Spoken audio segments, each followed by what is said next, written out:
truth live from where they decree it. Sylvia speaks, no filter, no buffer. Courtroom drama couldn't get any tougher. When the gavel's first bang, through the witness stands tears. Sylvia's lens captures all your hopes and fears. Uploading justice one trial at a time. Tuning every moment, edges sublime. Welcome to the Sylvia Show, oh yeah. She's got the inside scoop, don't you care? With every verdict, suspense does grow. So hit subscribe, let's start the show. Welcome to the Sylvia Show, oh yeah. She's got the inside scoop, don't you care? With every verdict, the suspense does grow. So hit subscribe, let's start the show.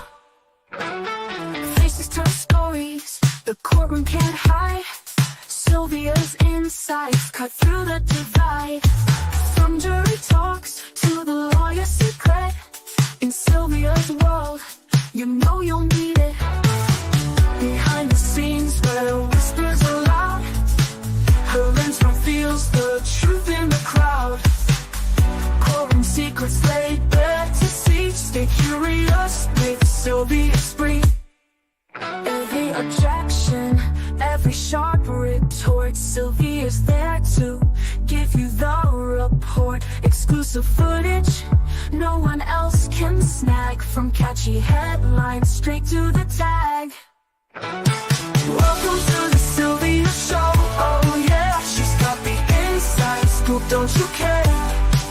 With every verdict, the suspense does grow. So hit subscribe, let's start the show.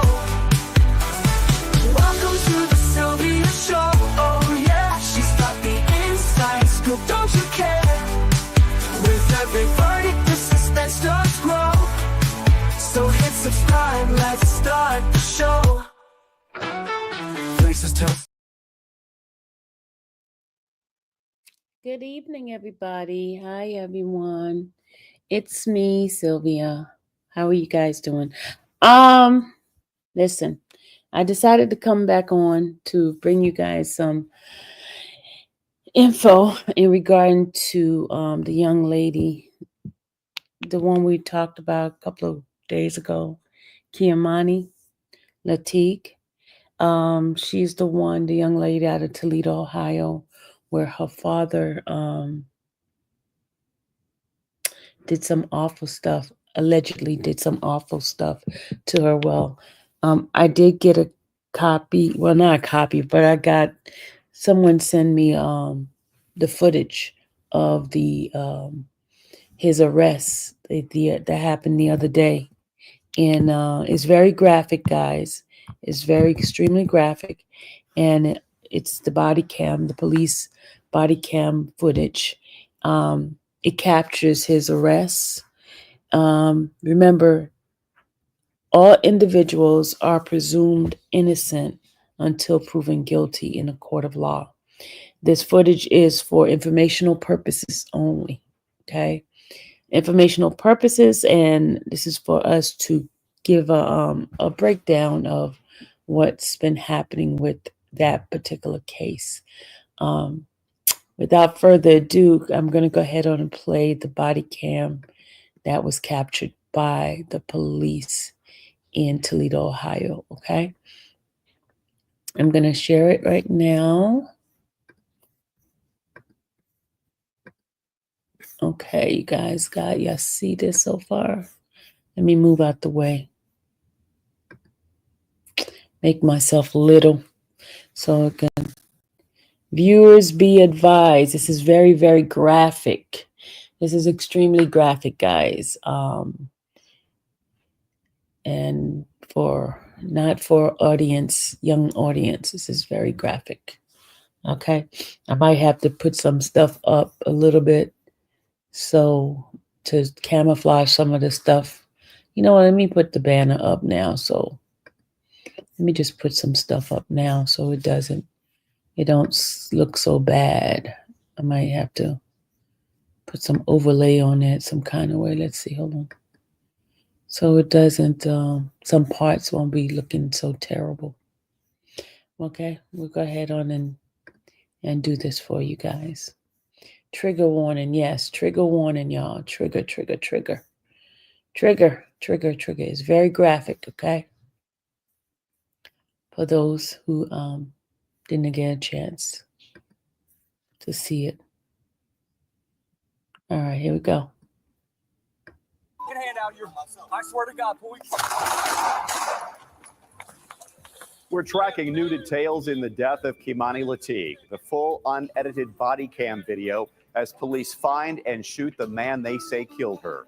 What it shows happened just before an officer pulled the trigger. Plus, we get answers from Toledo's top cop. We were able to develop information and leads, and as sad as it is, recover her and bring some closure to the family, to the community. The investigation into the abduction and murder of the 13-year-old girl continues. The full uncut interview with Toledo Police Chief Mike Trenley. Political officials are going to have to step up. The local organizations, nonprofit and private, the businesses are also going to have to step up, because at this point, we should have been doing this a long, long time ago. We just can't wait to make this happen and make it better for these kids out here. The call for answers and justice continues as our community mourns the death of 13-year-old Kei'Mani Latigue. Her family is remembering her life as she would have celebrated her 14th birthday this week, and her father remains in the hospital, shot by police and charged with killing her. Here's how the story has unfolded. Toledo police posted the alert that Kei'Mani was missing on Tuesday, March 18th. It was just after 4 p.m. She was last reported at her grandmother's home on Elm Street in North Toledo. The next day, WTOL 11 spoke with the teen's grandmother, Dorothy Latigue. She's also Kei'Mani's legal guardian. She said she came home from work Tuesday morning, found Kei'Mani was missing. She called her school before making a report to TPD. By Friday, March 21st, family, friends, even strangers came out to North Toledo to search for Kei'Mani. Her mother, Tiara Caston, was there from Cleveland. Kei'Mani's dad, Darnell Jones, would be charged with abduction on Sunday, March 23rd. Court documents show he was the last person with her before she went missing. Then on Monday, March 24th, police found a body inside a home on Miami Street in East Toledo. The Lucas County Coroner's Office would later identify the remains of those of 13-year-old Kei'Mani Latigue. Her time of death was 12:19 p.m. Jones would be charged with murder that same day, and Columbus police tracked him to the city on Tuesday, March 25th. It was then that officers ended up shooting him and finding a gun at the scene. In a moment, we'll show you the unedited body cam video of this encounter. We do want to warn you, the video is graphic. There is profanity. You can see Columbus police identify Jones walking in the short north. They approach him. He says he wants to die, ignores police commands, appears to move his hand in his pocket, and then is shot. You're going to see two views, one from the officer who shot Jones, and then it switches to another responding officer whose body-worn camera better shows what happened next. Viewer discretion is advised. You ready? You ready to see it? Come here, man. Don't do it. What's your name? Just kill me. Dude, show me your fucking hands right now. Me, bro. Pull your fucking I will hand do out it of your. myself. I swear to God, pull your. Shots fired. Shots fired. Gas in a second. Medics, go. Don't fucking move. Don't move. All right, suspect down. All you guys are okay. Don't move. He's got 33 right there. 33 in his hands. No, it's a walkie-talkie, but there are 33s right here. Don't you move or you're going to get shot, okay? All right? Got it. Yep. You see me covering my eyes, right, y'all? That's him. Somebody get on the main air. Get us some medics. I'm working on it. All right, on your belly. All right. I got cuffs. There you go. Thank you, brother. We'll get you help, okay? I just want to die, bro. No, I know, but we can't allow that. He said he wants to die. I don't want to live. Get us some He prisoners. live. secure this scene. He said he doesn't want to live. All right, who fired? Him in the car. He did too. All right, you did? I did not. Okay, He did. okay. You good? All right. You good? All right, I know. all right. Listen to me. Listen, I got to roll you off. I got to get you up on your side, okay? He's bleeding. I got Look to at get the you up on blood, your y'all. side. I got you. Look at the blood. Oh, Jesus. Where I'm you hit at, bro? very squirmish. Yeah. All in your leg. He's all hit right here. I know he's hitting his arm once. Oh. We need a medic here now. Where's your I know family? they're coming. Okay, we got him. He's hit once in the arm. All right. He's hitting the side here. Yep, you're hitting his side. Okay. You'll be fine. Hey, look. You know what's good about this? Sit up, okay? You're gonna be fine. I can't move my leg. I know. Okay. I know. I think they're broke. Where do you guys need us? There you go. How's that? They broke. Okay. I can't get up. Okay. We're gonna leave you sit here like this. Take a deep breath. Do me a favor. Take a deep breath for me, okay? Watch this Hey, part. move your car. Block that road. You're on shell cases. Get that road blocked. We All right, we can't let you down. Okay, you We're gotta holding stay you up. up. I'll hold you up. All right. I don't feel You bad just for him relax. either, Lean but I back just into don't it. like looking at There blood. you go. You're gonna be fine. Listen. Hey, nothing's ever that bad. All right. Okay. Well, Darnell, right? Do you have anything else on you? Do you have any more guns? where's Yes. the guns at? Where's the other gun at? I don't. Darnell. Hey, Sorry. Darnell. Do you have anything else on you? Yeah, you said you had a gun. I don't. I think he's just fading. I don't know. Nope. Just stay back, okay, please. Stay back. Hey, okay. We're making good witnesses. You're fine, ma'am. You're fine. We got to get him searched. So medic's going to take him. I know. Hey, you guys just go chill. Somewhere else.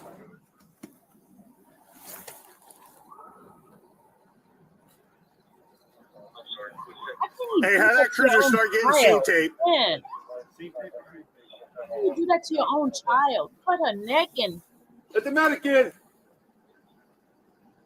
Step back. They're fine. It's Hey. fine.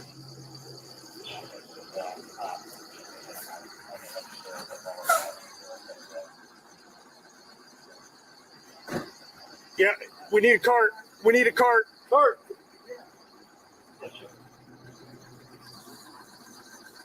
I know. Stay with me, bro. Keep talking to me, guys.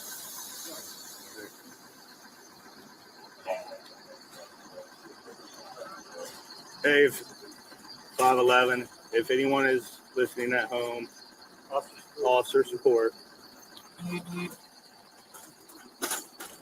Sit here, legs, arms.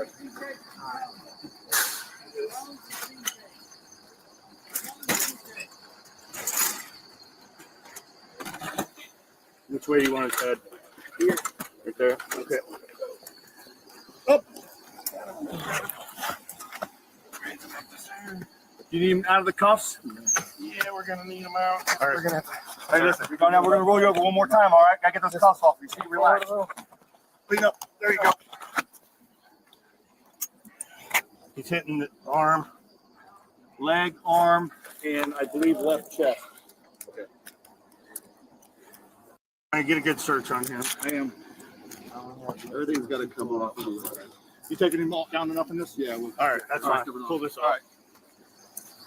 Cut the cuff off. I'll cut your gun. You have to help us lift? Yep. Grab one, grab the head.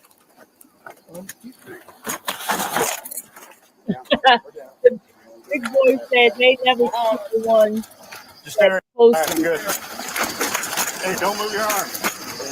I know it hurts. They're gonna help you, okay? I can't even shoot you in the head. Well, the we're not trying to hurt you. We're not trying to kill you. I took off my arm. No, we're not gonna take it off your arm, okay? They're gonna cut it off in just a second. Jones was due in court on weapons charges in Columbus, but did not appear because he remained in the hospital as of Thursday, March 27th.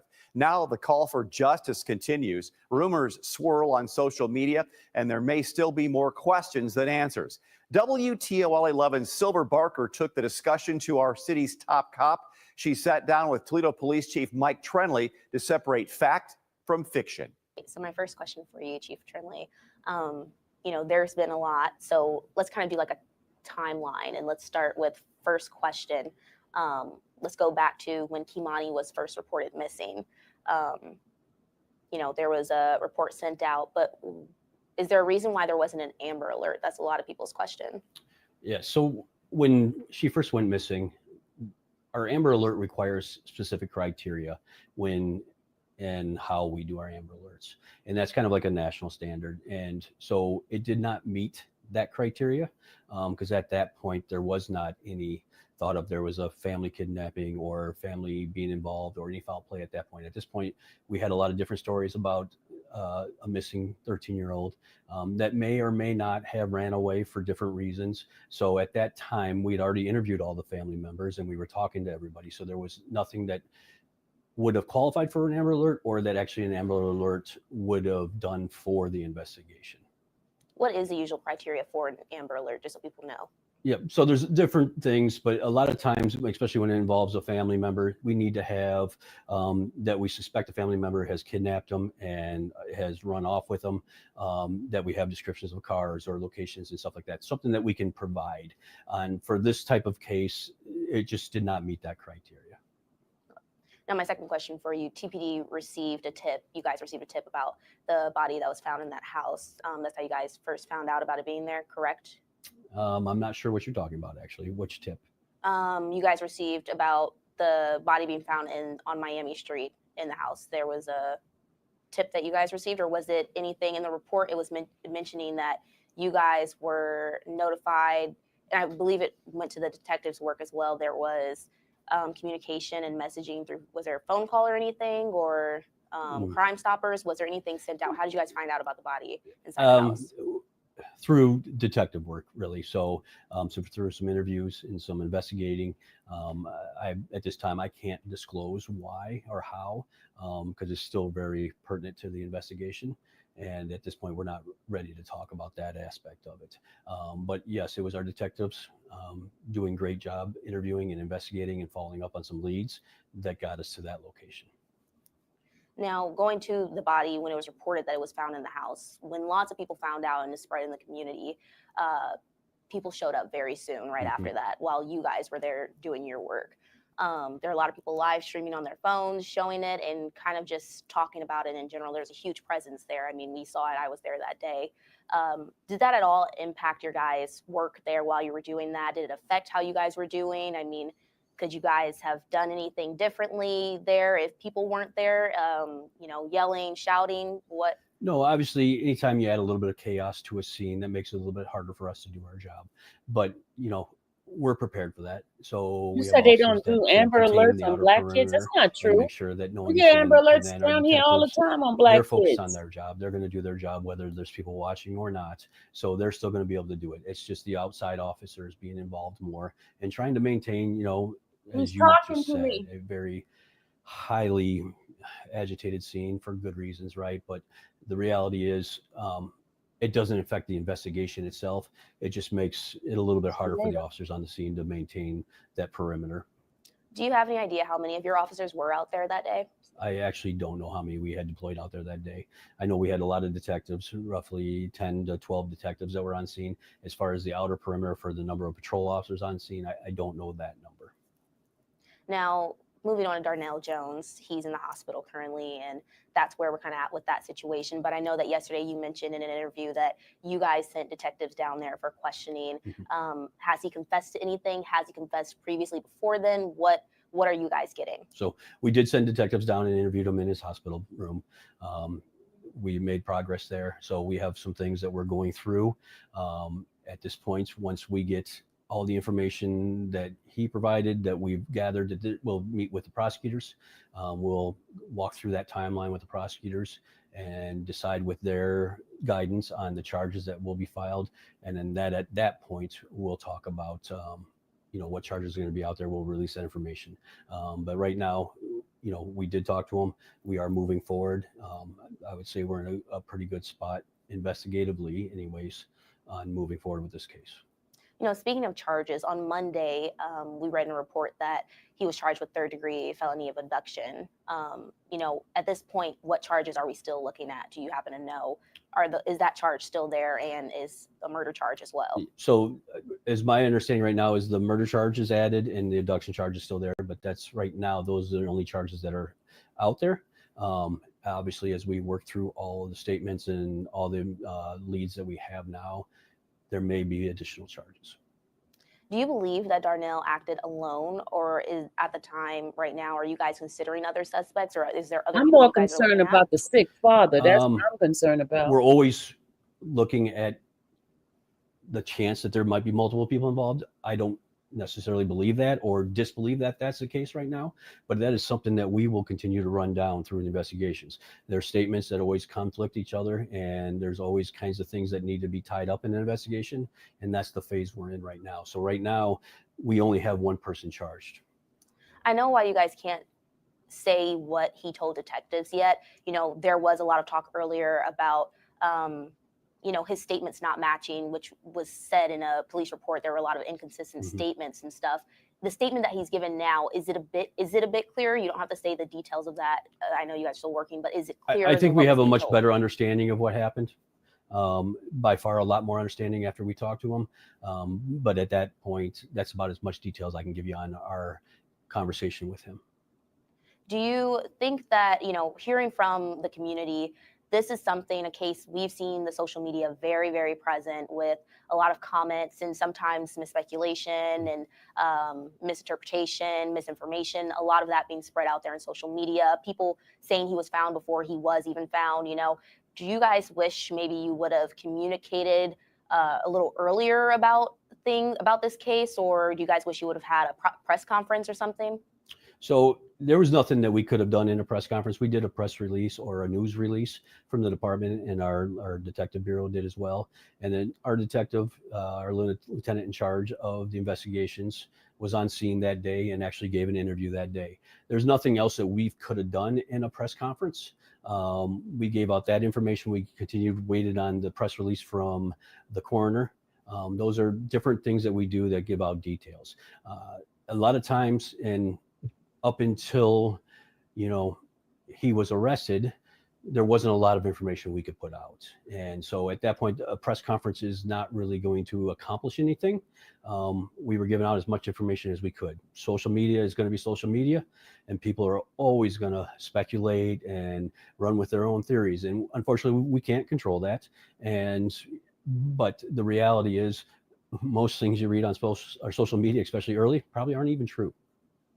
Speaking of that in social media, is there any rumors right now regarding this case that you want to dispel right now that you can think of, like, hey, this is the fact?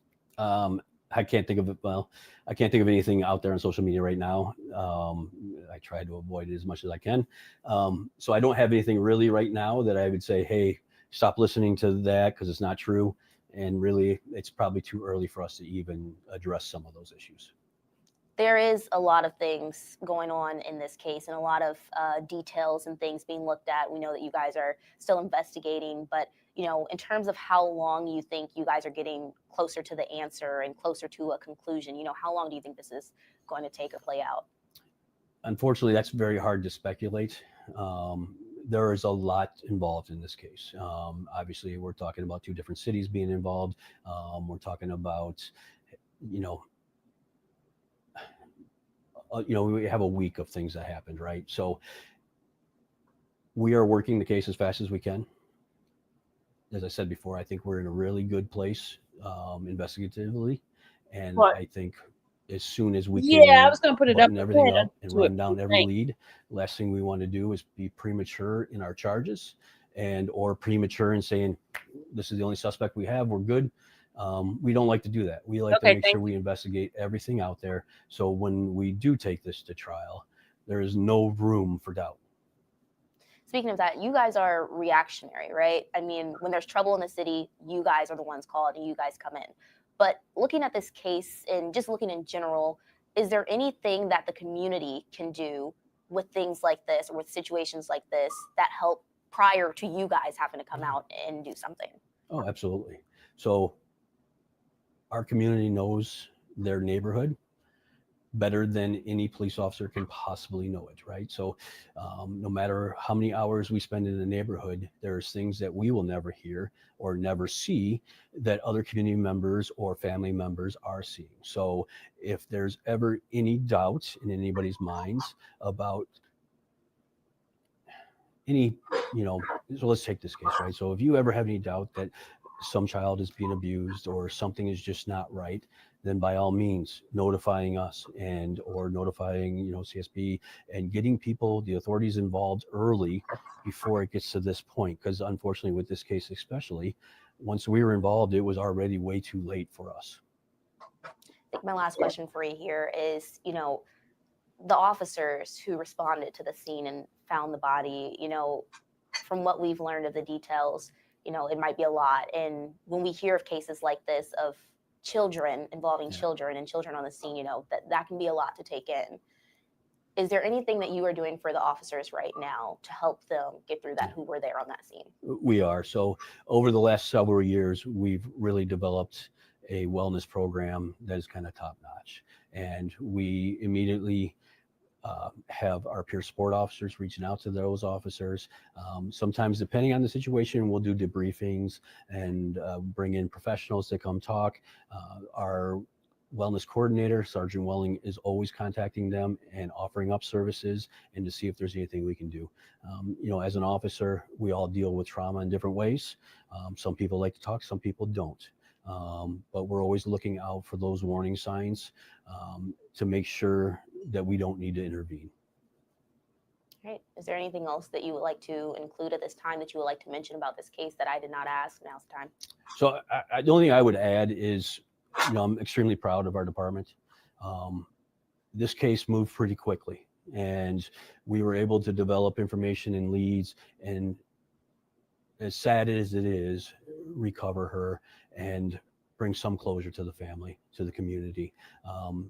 There's nothing worse than a missing that's still missing, and there's that hope out there. So I think our officers did an outstanding job. And I'll say it again, I think the Columbus officers, when we contacted them and asked for assistance, they did an outstanding job as well. And, we have two good police departments that are coordinating and communicating and working together to get to a conclusion, at least on this case. Thanks for joining us for this special presentation here on WTOL 11 Plus. Stay with us here for continuing coverage of the life and death of Kei'Mani Latigue. All right, there's another part of this that we're gonna watch in regard to her case. Hold on a second. It's a little history. Darnell Jones is the alleged father.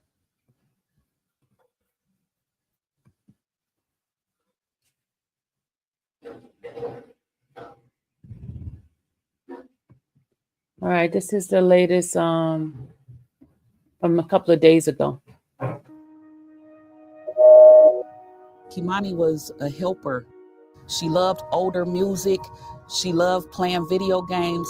She played basketball for Spring Elementary. She was highly intelligent. She loved the friends and family that she was allowed to be around. She was phenomenal.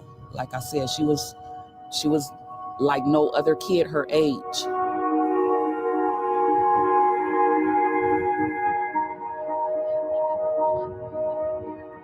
This case is one of the most horrific cases I ever heard. This is a 14-year-old that was murdered, raped, had her hands cut off, and her throat almost cut off. I just wish that when I was down here last, that I had just taken her to Indianapolis with me, so this would never happen. A lot of things, woulda, coulda, shoulda, but at the end of the day, I just really wish that whatever happened and whoever did this, y'all didn't have to do that to her. One of our SWAT teams was working a dangerous individual who was wanted for a serious crime. This is an absolute animal that came into our town. Our SWAT are the best of the best. We have sent a message. You murder somebody, do not come to this town.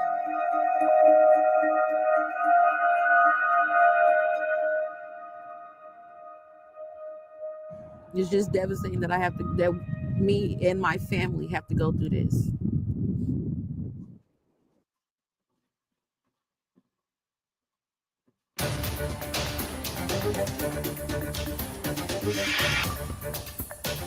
Team found Kei'Mani's dad, Darnell Jones, in Columbus.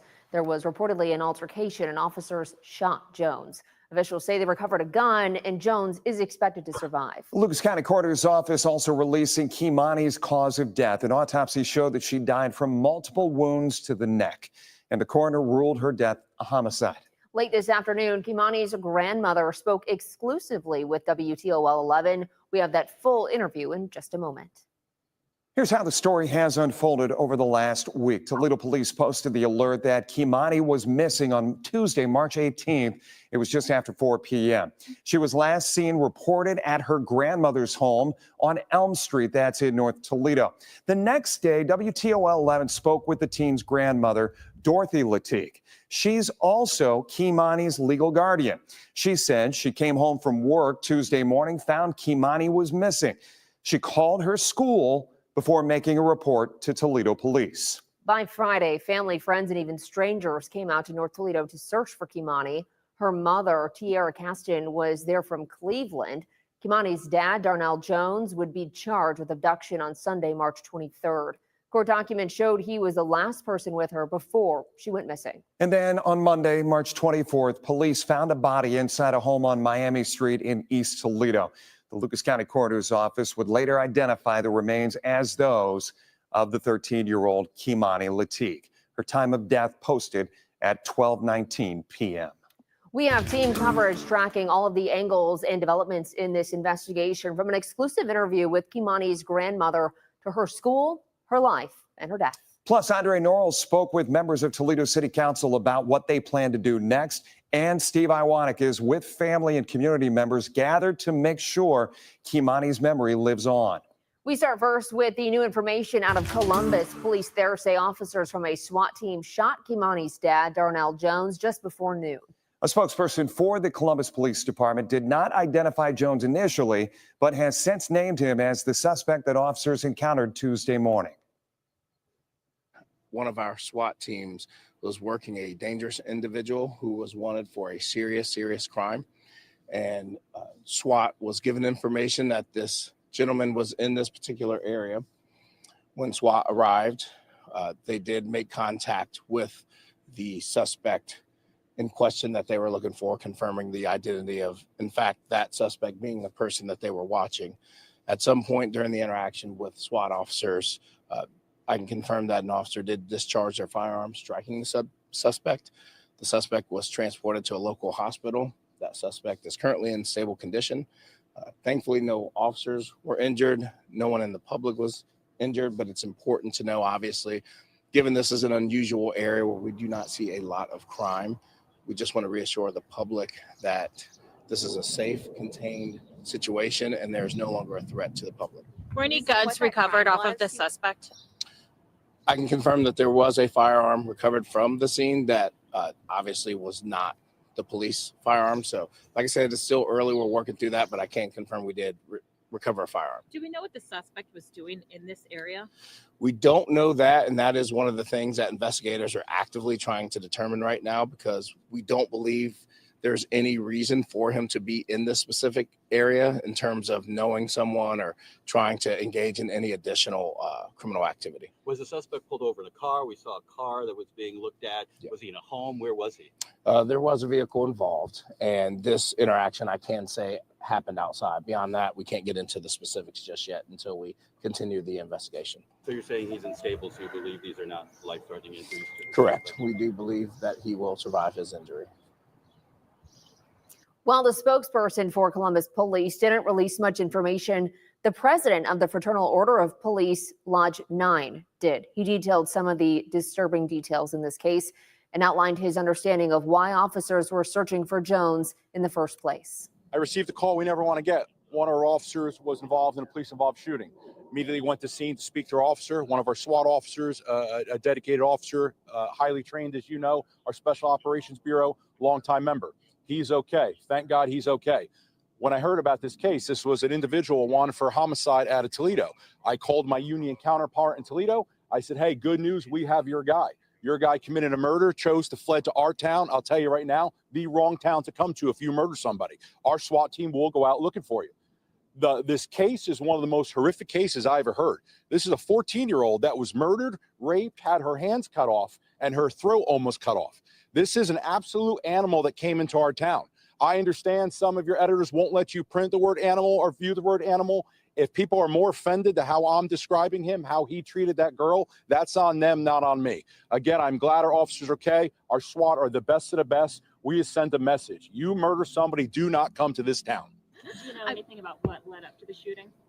I know they were looking for him. I worked the street yesterday, and there was a bolo put out yesterday about this, so it was on everybody's mind. The officers are circulating area, patrol detectives, they're looking for this individual. This is what SWAT does. SWAT goes out there. Some of them have uniforms, some are in plain clothes and plain cars. And it's my understanding that they had a location on this suspect vehicle, and they did what they do. They circulated the area, they saturated the area of the short north, and one of the SWAT officers did find them. There was a confrontation. The individual had a gun. You pull a gun on his officers. We've said many times, this is the outcome you could expect. The officers shot him. It's my understanding he is in a local hospital right now. Did he fire back? I do not know if he fired back. I just know a gun was recovered from the scene. Brian, can you talk about, you mentioned how obviously how dangerous this suspect was, how relieved you are that none of your officers or any of the nearby neighbors 100%. were injured given what it could have been? It's my understanding this individual might have been walking around the short north area all night. You got to, not just a murderer, a violent murderer, a sadistic murderer in our neighborhoods is appalling. Again, thankful for the men and women of the Division of Police, our members, for going out there every day, finding these individuals and removing them from our street. I'm so glad nobody else was hurt. Hours after police found Kei'Mani's body in that abandoned East Toledo home, videos posted to social media Monday appeared to show officers taking her grandmother, Darnell Latigue, away in handcuffs. Police have since said that she was not arrested, and Dorothy talked exclusively with WTOL 11 Silver Barker about Kei'Mani and what she says really happened between her and TPD. My first question for you, yesterday, lots of things was going on. We want to know specifically at your home, there was a lot of speculation online that you were being arrested, but when we checked with police, that was not the case. So can you further clarify on exactly what did happen yesterday at your home? Well, I was called and told that there was a mob of people in front of my house. They were angry. It was more or less the people that were here earlier waiting to see if it was Kei'Mani that was in the home. And basically some people from the neighborhood had contacted me and said that there was a mob in front of my house and they were talking about what they were going to do to me once I came home. So the police, the detective said that she would have a unit come out and help me get my things and more or less escort me off the property. I asked to be handcuffed just so they can get the away from my property. Are you scared? So no, I was never arrested. I was taken downtown, but I was never arrested. Are you scared for your safety right now? I am. What are some of the things that you've been hearing and receiving from people? They said they was going to blow up my house. They said they was going to do harm to me. It's just been a barrage of different things that they've been stating. And now yesterday, or let's backtrack first for a little bit. So you are the guardian of Kei'Mani, or you were the guardian of Kei'Mani, correct? I am the legal guardian of Kei'Mani. Okay. So in terms of taking care of her, when was Kei'Mani placed under your care? A year ago. So you take care of her. She's been in my home for the past 5.5 years, but I just obtained legal custody of her a year ago. Were you and Kei'Mani close? We were. What were some of the things, trying to think of her and paint a memory of her in a good light, right now with everything that's going on, what was Kei'Mani like? Tell me a little bit about how Kei'Mani was in the time that you've got to know her. Kei'Mani was phenomenal. Kei'Mani was a helper.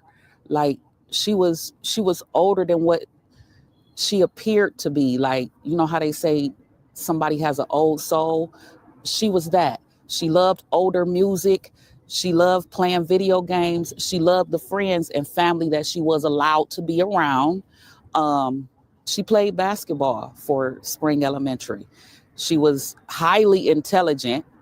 So I'd like to clear up the mental issue statements. No, she was not mentally ill in any way.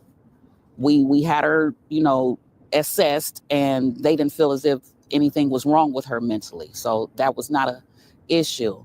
But back to Kei'Mani, she would, like, say for instance, someone would come over and they had children.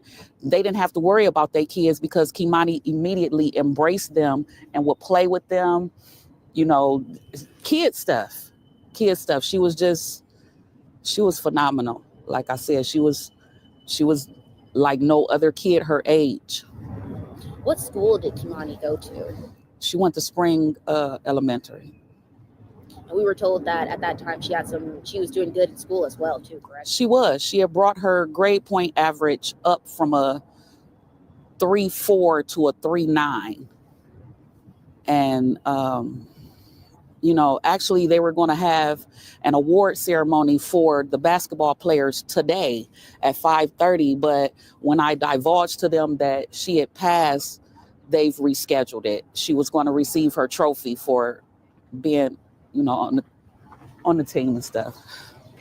And she has a birthday that's coming up. Her birthday is Friday. And she would have been turning 14. She would have been 14. Did you have any plans for her for her birthday? We were going to have her a large birthday party because it would have been her first birthday where, once again, all of my children were together and could participate in the party. Her mom was supposed to come and everything. So I asked her early on, what type of party do you want? She said she wanted a basketball themed party. So that's what I bought. Things that revolved around her playing basketball. I'm still receiving stuff in the mail for that. So there's been some confusion now in terms of when it comes to family, you know, who's her biological father, who is her biological mother, and then also was she in the foster care system? Can you clear up a little bit of all of that? You know, when Kei'Mani was placed in your care, you know, when is the LCCS, who exactly did she come from and how did she came from her other legal guardian.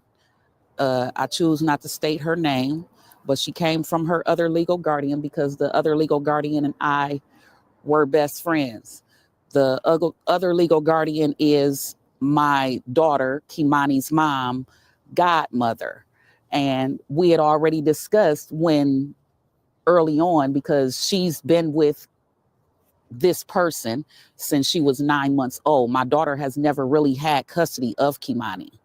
So she's been with this person since she was 9 months old until, like I said, maybe 5.5 years ago. Now, off and on, this person, we would interact and, you know, do different things with her, for her, or I would contact her and tell her, well, I need this, or Kei'Mani would like that. And she would come by and oblige, and we would commence.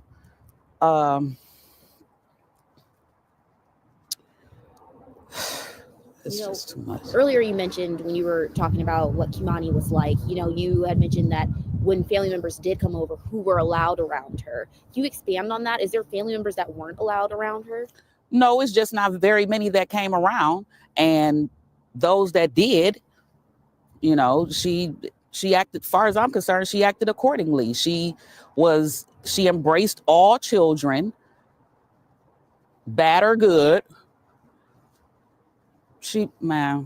Okay, next question. So now we do know that Darnell, you know, people are looking for Darnell Jones right now. The police are looking for Darnell Jones, and there's an arrest warrant out for him. Do you have any idea of his whereabouts? Oh, well, to my knowledge, he was just arrested in Columbus. He just recently had a shootout with the police in Columbus. They're saying that he confessed to her murder, and no, I take that back. They're saying that he confessed to her rape and slitting her throat.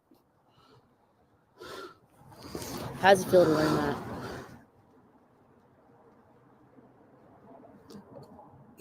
I can't even say. You know, as the police report mentions, Kei'Mani was last seen with Darnell. You know, do you have any regrets of letting Kei'Mani go with, as you're her guardian, do you have any regrets of letting Kei'Mani go with Darnell? I do, only because, like I said, I feel deceived. I feel like this was pre-planned. I feel like you meant to do this. I feel like you was grooming her. When you say grooming her, is there things that you saw before this leading up? No, I never saw anything out the ordinary. But when molesters decide to choose prey, they groom you first. So they give you gifts. They try and make you comfortable with them. They try and say little things to you that you and they can keep secret. And then eventually they pounce. And that's how I feel that oh God, how all of this is played out, I feel that's what happened. She was a virgin. She didn't like boys. There's also comments, and we're just trying to address those and get those addressed. But there's comments online and speculation again that, you know, Kei'Mani, her home situation, she was abused. What do you have to say to that? Okay, abuse in whose eyes? Because she was not abused. Yes, she was chastised whenever she was wrong or did things wrong. Other than that, she was not abused. She was not just whooped for no reason or just because I felt like it. I've went through this twice because the school system had contacted CSB on her behalf when she went to Bennett Academy. And they came in, they did a case study and closed it. They've stated there's a way to chastise children without physically harming them. And you need to whoop them on their behind, nowhere else. So, okay, with that in mind, I knew that. So she didn't have like bruises all over. How long ago was that when they came into your home? I would say the latest, it was approximately 7 months ago. And so you say the latest. So was it a few times that they came into your It home? was twice total. So twice total that they came into your home and checked. Okay. And it was all for like you mentioned, what you just said. Earlier, Yes. explaining. Yes. Okay. Now, in terms of, you know, this whole situation, so you were not arrested, correct? And that's Correct. what, you know, a lot of people seem to think as they saw you going out in custody. That's what you asked for, correct? Yes. That was our Silver Barker there. Kei'Mani's family came out of town to search for her. Now they say they're planning a funeral instead. Silver Barker spoke with Kei'Mani's aunt about the relationship and the things she says she regrets. I'm Dorothy's second oldest daughter. I'm Kei'Mani's aunt. My name is Sanika. I live in Indianapolis. All this that is going on is devastating. You wouldn't think that, you know, you see it happen around the world, but when it hits close to your heart, you really just be thinking like, did I do something wrong? Did I fail her? She didn't have the life to live that we have got to grow and live. She was only 13. So to know that somebody that I trusted, which was her father, to come through and deceive us just to get to Kei'Mani in some sexual way or a harmful way, that hurts me to the fullest. And the point I feel like I failed her. Me as being her aunt, a person that she could run to and tell anything and everything to. That was my girl. That was my baby. And to hear all of this, to know all of this, and to be going through all this and hearing it for as long as that it went on, it's very devastating. I see so many people that are supposed to be my family that's going against my mom and me for that instance, and saying like, oh, she failed her, she had something to do with it, she had this and that. It doesn't matter at this point. For right now, and until we get justice for Kei'Mani, it's all about Kei'Mani.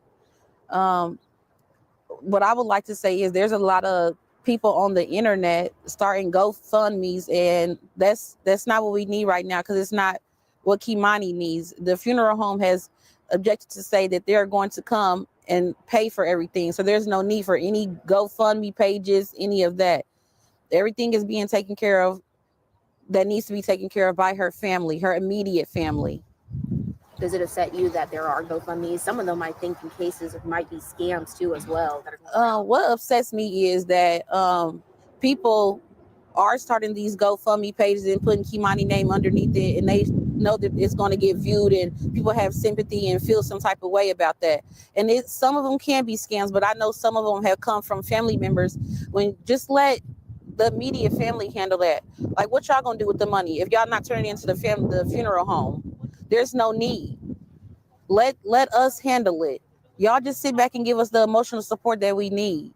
That's what we need right now. As a family, as a community, we should all come together and just give each other the emotional support that we honestly need. And that's just what I asked for everybody to, calm down, breathe. I know this is a hard time, because it's not just a hard time for y'all. This is a rough time for me. I just need y'all to come together and understand that we need each other as a community, as a family, and emotional support is what we need the most in this situation. Yesterday the crowd was. Yesterday, if you were here, I'm assuming the crowd was very upset. Lots of emotions going through too. Especially at this time with such a sensitive situation. We've heard multiple comments out in the crowd, attacking or pointing fingers at your mom. So, what has it been like finding your support system and helping her out? In a way, you have to be mature enough to decide, am I going to follow along with the crowd, or am I going to, stick around with the loner? I'm to the point where I'm not following nobody. I'm going with what's right. If it was your mother, if it was your niece, would you console your mother? Would you console the person that was closest to her, who lived with her? I'm not out to have a torch in the pitchforks and all out to go against anybody except the person who did this, which I believe was her father, Darnell. I don't have any other anger pushed towards anybody else. I'm angry that this happened, but I'm angry at the person who did this. Do you know if have you been in contact with Tiara, the mother? Yeah, I've been in contact with my sister. It's been briefly. It's been over through text. Like I said, I live in Indianapolis. I seen her yesterday, but that was very brief. It wasn't even more than 5 minutes. It was more or less that she wanted to show me my other niece, Kazaria, which is Kei'Mani's youngest sister. But it wasn't like it was oh, sis, what are we gonna do? Any of that. And I don't wish this on nobody. I really don't. I could, your mind go different places when it's a baby. That was a baby. Like I said, I have a very close relationship with Kei'Mani. She was a tomboy. She wasn't out looking for, trying to be fast or, mischievous or any of that. So for her mother to come down and have all this to say and all that, Tiara, where was you for the past 4 years? We haven't seen you since Kei'Mani TikTok party. You haven't called her. You haven't sent her anything. You haven't said, oh, baby, I'm going to come get you for a weekend. We haven't seen you until this happened. Why we got to see you when it's a tragic moment? So, Tiara, where do you stand? And Tiara lives in Cleveland. Right? Yes. And so the past 4 years, you're saying there's very little communication. Very, very minimum. It wasn't even, she'll call my mom. She'll go through me and say, have you talked to mommy? And I'm like, no, about what? And she'll say, oh, well, she got custody of Kei'Mani and she trying to get child support from me. So it wasn't that Tiara was concerned about Kei'Mani. It was more of why she want child support from me. What is the relationship between your mother and your sister, Tiara? It's very distant. They had their words. They fought. Kei'Mani mother has a godmother that Kei'Mani was with before my mom got her. And there was no communication then from Tierra. Tierra had just, I feel like Tierra just let her go. Because any mother would be on her toes to get her children back. That wasn't the case here. It just wasn't. When was Kei'Mani taken away from Tierra? I'll say about 7-8 months. And then Tierra godmother stepped in and got custody of Kei'Mani, which would have been around 9 months. Yeah, and Kei'Mani had been with that lady from 9 months all the way up until about, I'd say 5.5 years ago. So it wasn't like Tierra was actually in the picture, you know, saying, hey, maybe I can start getting myself together to get my child back so nobody else can get hurt. You ever worried for Kei'Mani's safety with any of the family members or anyone? I wouldn't say I was worried because I was here. I was here every winter break, spring break, holidays, birthdays. I was here for Kei'Mani. Yes, you come and, you know, you enjoy time with your family, but I was here for my niece. I also brought my youngest sister and her 2 kids from Indianapolis to be here for Kei'Mani because we've been in the system before. So I know how it feels to feel like, dang, I'm at somebody's house or not feeling not wanted. I know those feelings. So I tried to give Kei'Mani that at all times because she's wanted and loved by her aunts. And this is just devastating that I have to go through this for the rest of my life and knowing I'll never have the embrace of my niece, the, hey, TT, what you doing? When you coming down here, you know, I'll never get to hear that from my baby again. And that's what kills me the most. I just wish that when I was down here last, that I had just taken her to Indianapolis with me. So this would have never happened. So she's saying that she was in foster care too. So what happened? What's up with the mom? So she understood how her niece felt because she was in the system as well. A lot of things, you know, woulda, coulda, shoulda, but at the end of the day, I just really wish that whatever happened and whoever did this, y'all didn't have to do that to her. There's plenty of people out here with, you know, grown people that put themselves out there to be, you know, the sex workers or whatever it may be. You didn't have to do this to a child. There was nothing that Kei'Mani would have done to make you hurt her. So she was a very timid kid, you know, tomboyish, you know, reserved. You know how she mentioned how her aunties love her. She never said her grandmother loved her.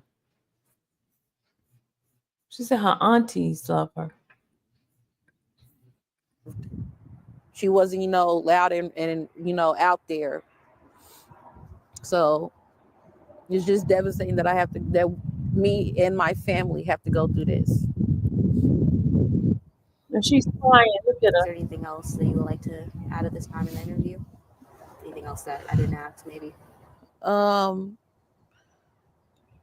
I just want people to understand that family is family. And at the end of the day, don't be so eager to go against your family. Talk to your family and talk to the children. These children may be scared to talk to the parents about things that's going on or what may be going on because they feel like they may get in trouble. But make it known that to your kids that you can talk to me. Make it very open. You can talk to me about any and everything. Because that's what these kids need to hear nowadays. Instead of going on social media and talking to somebody over social media about it, like he did this or she may done that. Talk to your family because they can handle. They're the adults. They're supposed to handle it. Our community is grieving alongside Kei'Mani's family right now. Many at a vigil at the home where Kei'Mani was found Monday. Steve Iwanek shares their story. Talk to me about why this has created such a passion within you and what you want to see happen in the future for people who may be going through a situation that Kei'Mani may or may not have been going through in her own life. The reason why I have so much passion for this, I guess it was my upbringing. It started with my grandmother. You know, she was always telling us, if you do the right things, then you don't have to worry about anything. If you walk right, then you don't have to worry about anything. And having that upbringing, I was brought up in church. You know what I'm saying?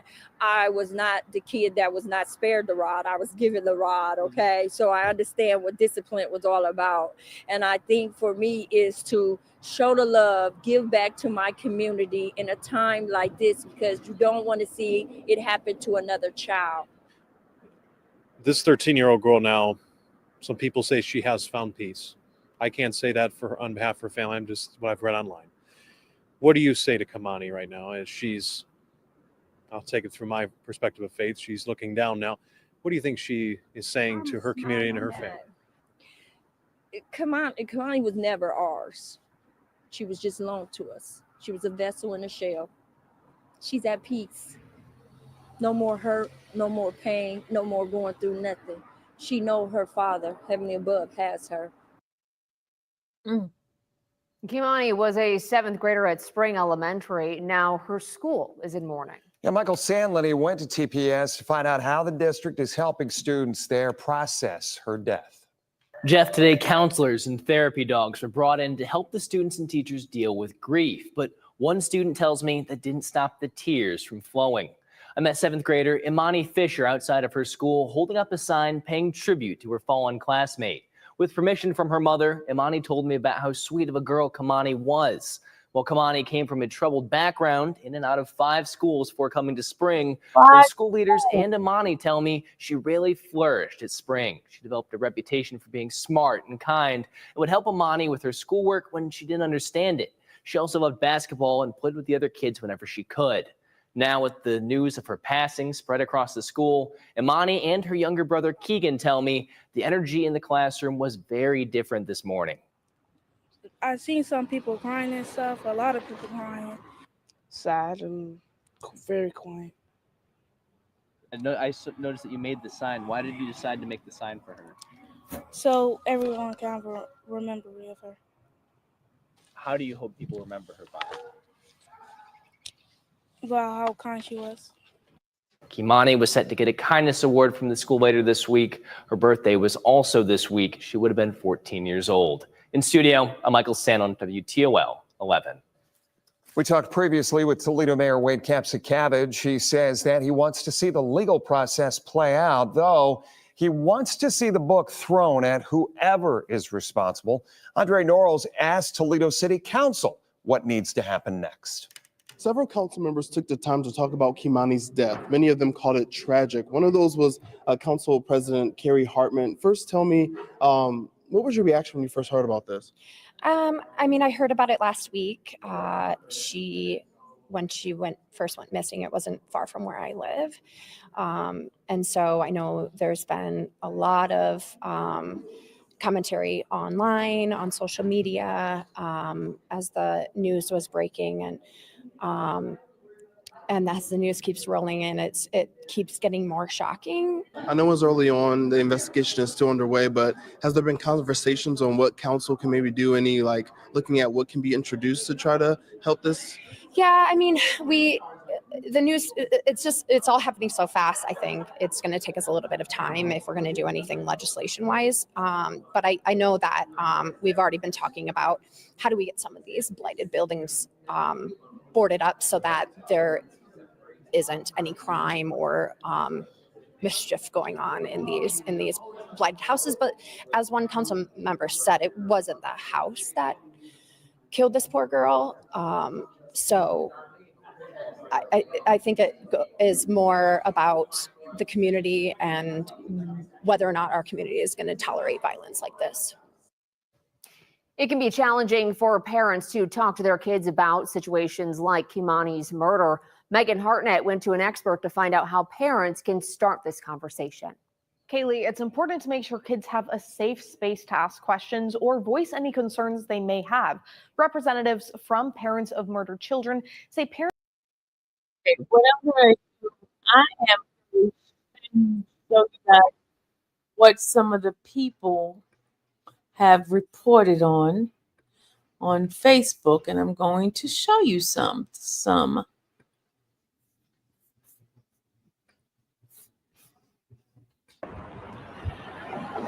Jeff, we caught up with Kei'Mani's grandmother, Dorothy Latigue, and she says the feeling right now is betrayal. Now, we did some digging into Jones's past, and he does have quite the record. Now, looking back, we can see that he had previous charges for domestic violence, specifically an endangering children charge back in 2021. However, those charges were dismissed.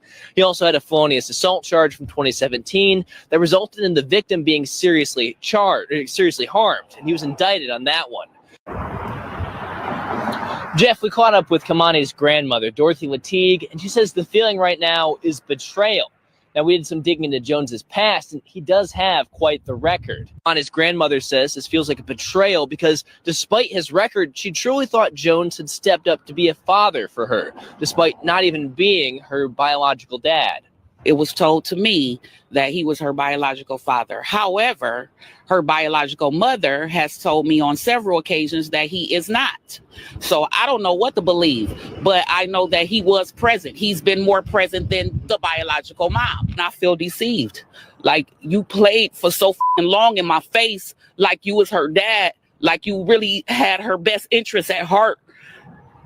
But where is she? However, it's very important to note that we caught up with Kei'Mani's mother earlier today, and she says that the grandmother is telling a completely different story from. What in the world is going on? Did y'all just hear that? Did y'all just hear them? Grandmother said that that's not her biological father, and that he's Jesus. It says, I was her teacher, and she told us she didn't feel safe. She told us that she was terrified to go home. We all saw the marks, bruises, injuries. I had made multiple reports to CPS, trying to get her the help she desperately needed to keep her safe. All of our voices were left unheard. CPS should be held accountable. We told them over and over. Oh, wow. That's the teacher, y'all. Somebody says, I'm okay. I tried to effing hard to get her removed from this environment.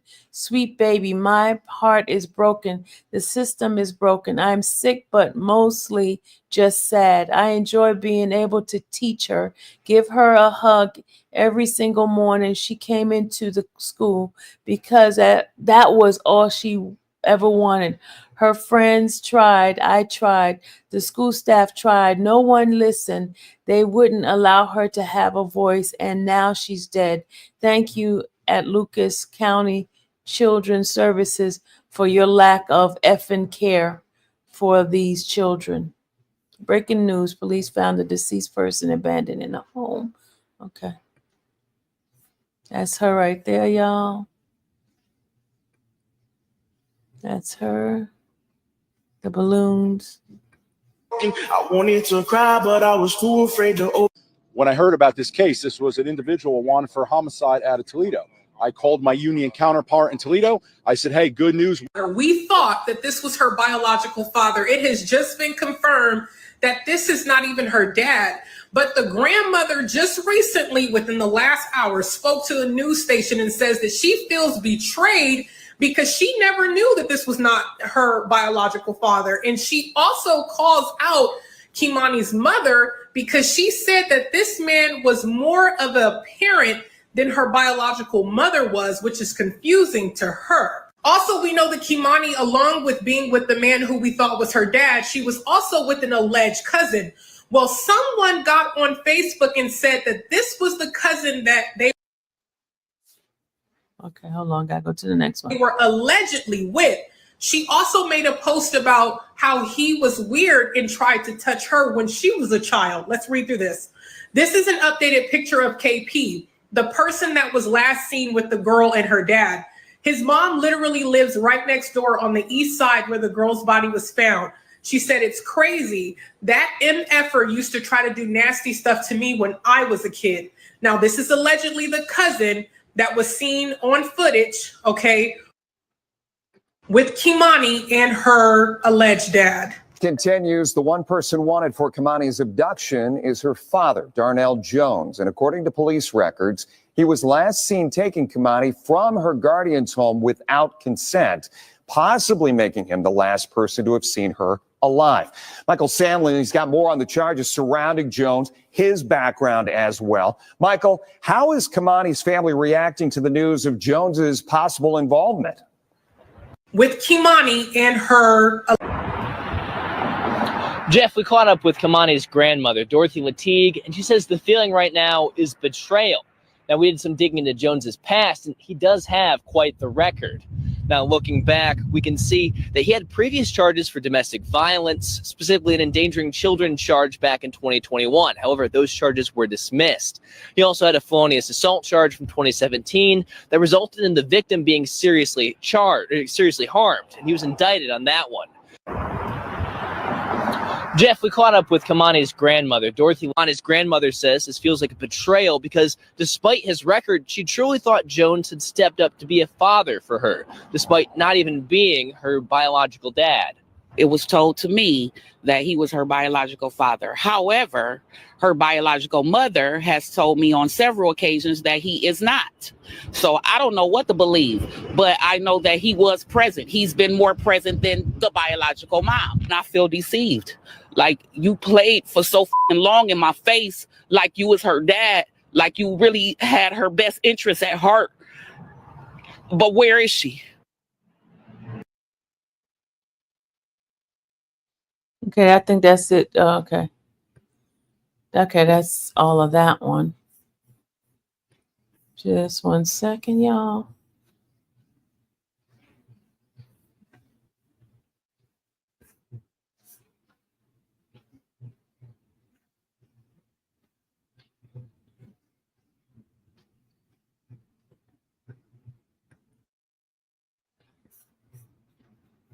All right, this is him, the father, the alleged father.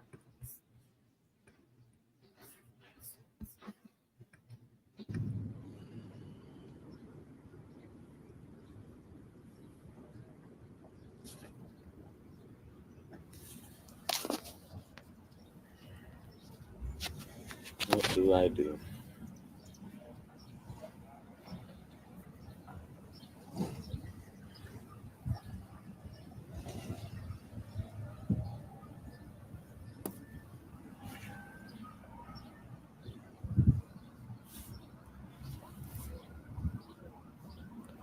What's up, my bro?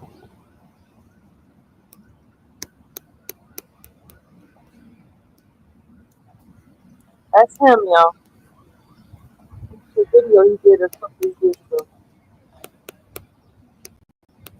Been just going through some things, man. I don't know what the fuck to do.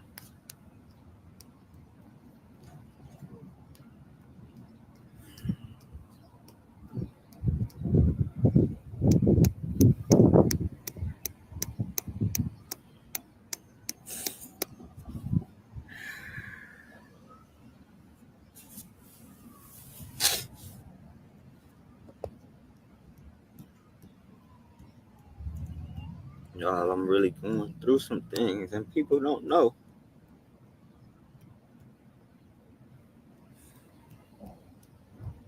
I don't know how to explain it.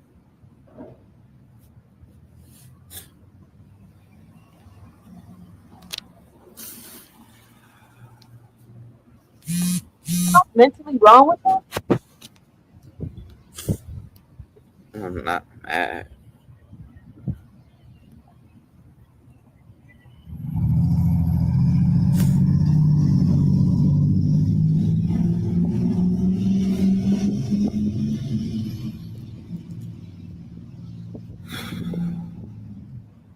What's going on? So much stress, so much anger. And I'm just trying to do the right thing. I pray. I read my Bible. I try to help out people the best as I can. And I'm just not feeling this.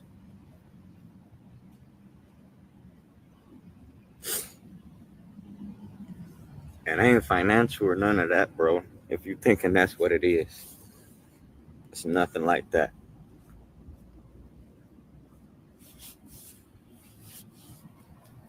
It's just something mental. You know what I'm saying? They're mental. Didn't I tell you something mental growing up? And physically fucked up with me.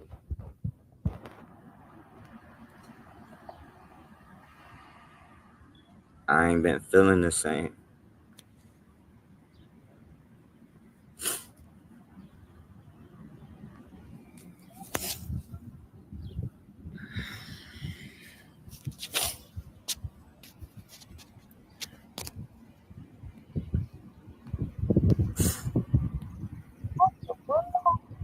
Ain't nothing wrong, man. Just, I don't know. There's a lot of shit that's on my chest that I can't control. What? It ain't, like, I don't know how to explain it, man. What? All I gotta do is just keep trying to stay good, be good, man. That's all.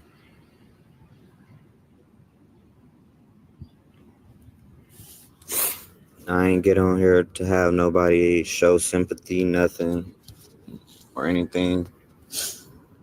It's just so much shit happens to people out here, and nobody know what really the real stories be. So, you know, I just get on here, try to let people know what's going on. If you care, you care.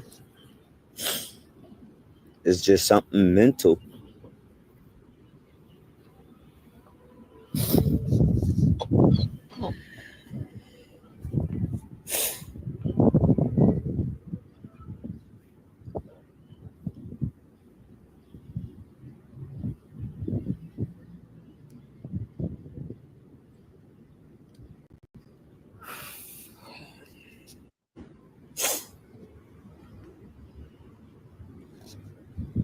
I just want a hug, y'all. Give me a hug. A hug would be wonderful.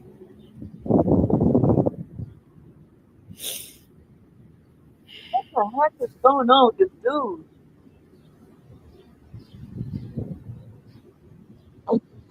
Like the devil took over his mind.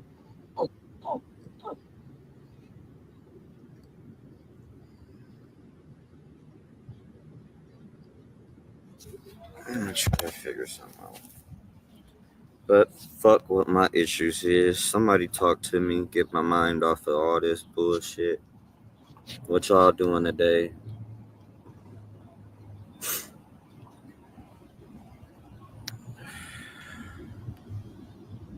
He got some demons inside of him, yo. Fucking fingers. I can't even bend my hand for real. I had to fucking overlap my fingers just to ball a fist up. Was he hitting somebody? Hit somebody?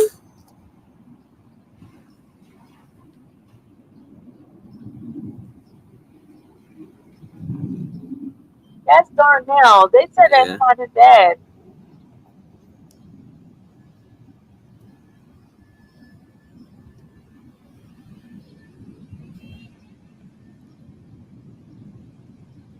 So he got some issues, You though. have always known, huh?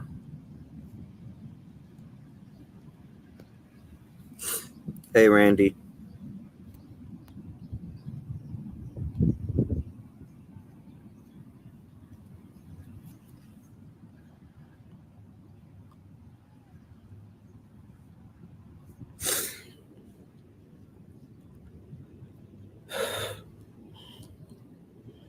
Booter, you remember when you told me that God got a plan for me?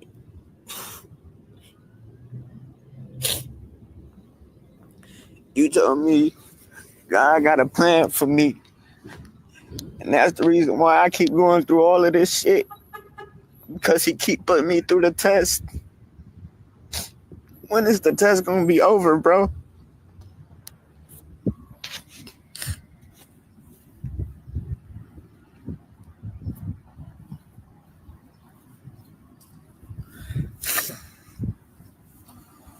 I just want it to be over with.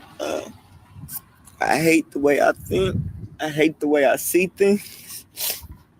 got mental problems, y'all. And all I do is sit back and try to just act like I don't see shit.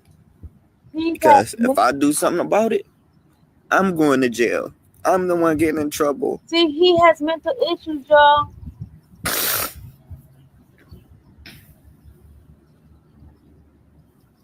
Damn, that's supposed to be the girl's biological dad, supposedly. But I just want to know, what's the real purpose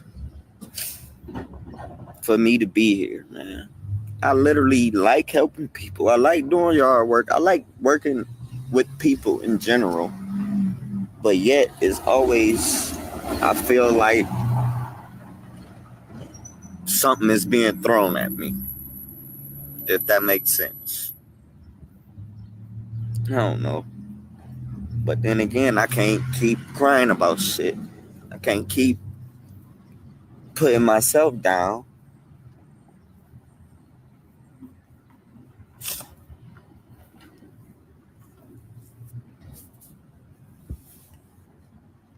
Like, I got jobs lined up, y'all. I got shit lined up for like the next fucking month to where I can make some money, to where I can live good. But it's just so much shit inside of my head that I don't want there. You don't want therapy. Oh, he said he doesn't want there. Okay. I'm just about to sit here for like. All right, let's see. Hold on a second, y'all. Hold on, y'all.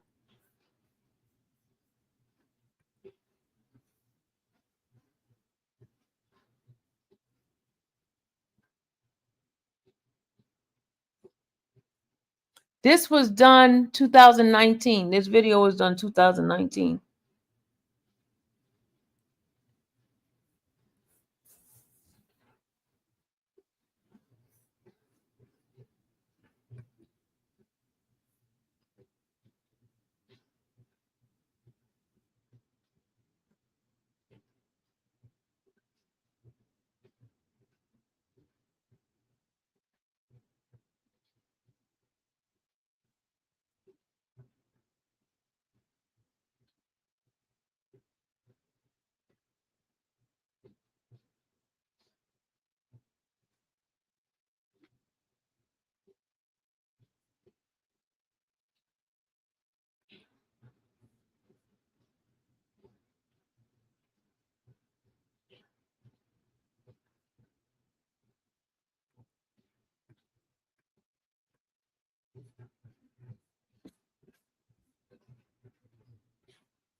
Hold on, y'all.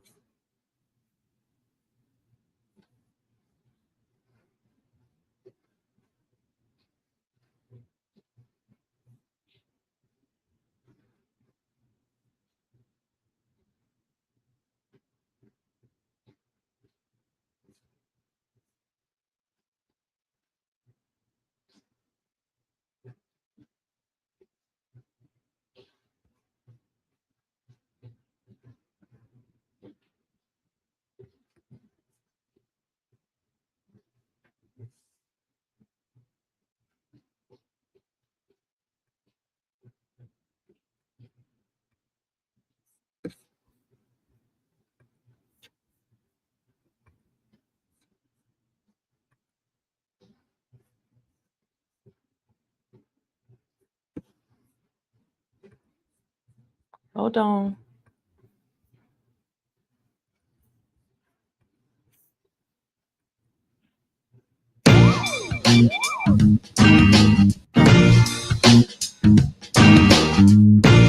We also have new details about the investigation into Kei'Mani's murder.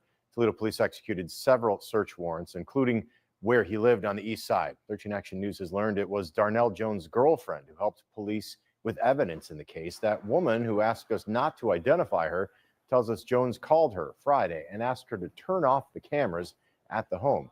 She says she got suspicious and did not turn them off, and she adds she was in the bedroom when a relative saw Jones move some items from his SUV into the house and hide them under the basement stairs. She called police, who got a search warrant and then took the evidence. What did he hide under your stairs? It was like a mat for the back of your truck, not a pickup, but SUV. You know, when you lay your seats down and you put that rubber mat in there to protect the back of your seats in case you're hauling something. That's what he rolled up and put in my basement. And his work boots, which were caked with mud, and he hadn't worked in a while.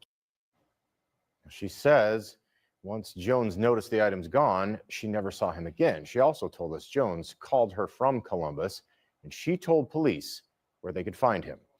As the Toledo community continues to grieve the loss of Kei'Mani Latigue, some are stepping up to help contribute to a funeral service for the young girl.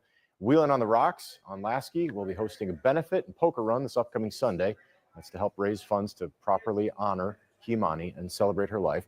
They said all of the money raised will go directly to the funeral home. The main event will be at Wheelin with other businesses participating in the poker run, including Kickstand Saloon just over the border, Daffy's, and Corner Saloon just over the border. I want something for her. I think the whole town wants something for her to have, you know, an abundance of flowers, a beautiful casket, maybe a park bench or anything to help, you know, with the memorial. Her videos before she passed. Kickstand is on Alexis in Toledo. Those hosting Sunday's event tell us that a donation to the funeral home is essentially your ticket to take part in the activities. So if you'd like to donate or if you'd like to find out more, you can go to our website, 13abc.com. Emotions are running high, and people from all over are coming to Toledo to mourn the loss of Kei'Mani and offer support. But how does the community begin to heal from this horrific incident? Social worker Cecil Holston says grief can be there, whether or not you know someone personally affected by a violent crime. He says people may feel a connection to the case because they may have a daughter or son the same age as Kei'Mani. Holston says one way to deal with grief is to stay off social media. Journal, writing things down, checking in with your own personal children to make sure that they're okay. Because I think sometimes we miss that. Like, let's go sit in their room and go check and see where they're at. Because that might have been a friend of theirs, or it might have been a friend that they lost a year ago that is triggering them now. Their grief is now triggered. Leaders with Lucas County Children's Services say they understand the public has many questions about Kei'Mani Latigue, and today the agency's director made his first comments about her case. 13 Action News reporter Lily Lowndes has details. She joins us live in the studio to explain what's next. Lily. Yeah, Tony, it's not only the community that's hoping for answers. This is a story we broke yesterday on 13 Action News at 10 that Lucas County commissioners wanted to work with Children's Services to form an investigative task force. And today that task force was approved. Community members are ready to take action after the tragic murder of 13-year-old Kei'Mani Latigue. Obviously, like everybody else in the community, I heard what had happened to this young girl. Gordon Berry is a former Lucas County Children's Services board member. When he heard that concerns about Kei'Mani's safety were allegedly reported to the agency, he wanted to make sure that the county would never have a case with an outcome like this again. It's my intention to contact the commissioners and volunteer my services. Berry is hoping to join a special agency review task force launched by the Children's Services Board in collaboration with county commissioners. I think it can only lead to good things, and I'm looking forward to the results. Children's Services Executive Director Randy Muth said the task force will look at the agency's policies. The details of Kei'Mani's case are a separate matter. Muth says he knows the community has questions, but the prosecutors have asked they hold off on releasing any new information. Review all those documents and make a determination as to whether the benefit of informing the public outweighs the potential damage that could be done to a future prosecution. With that in mind, Muth says they're still in talks with prosecutors. We've sent the information over. We have sent some suggested statements that we might make, for their approval. Meanwhile, the task force is going full steam ahead. Berry says he hopes that the agency gets the resources they need. What do I hope will come of this? I hope that we'll never have another case like this. Muth told me that once the prosecution is over, the task force will help release files and let people judge for themselves how Children's Services responded prior to Kei'Mani's death. Tony. Lily Lowndes reporting live for us this evening. 13 Action News is committed to bringing you the latest developments on this heart-wrenching story. We will stay on top of any updates to everything from tributes to the young girl to the investigation into her death. You can find it all at 13abc.com. You know, Angel, usually stuff is fixed after something crazy happens. That's when things get fixed, you know? It's sad a bad tragedy has to happen for people to take action, but that's usually the way it happens, you know?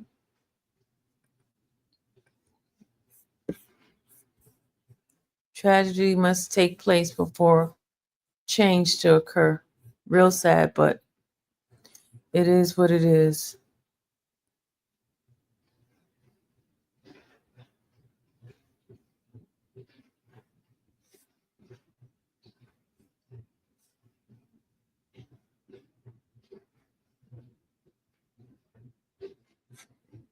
It is what it is.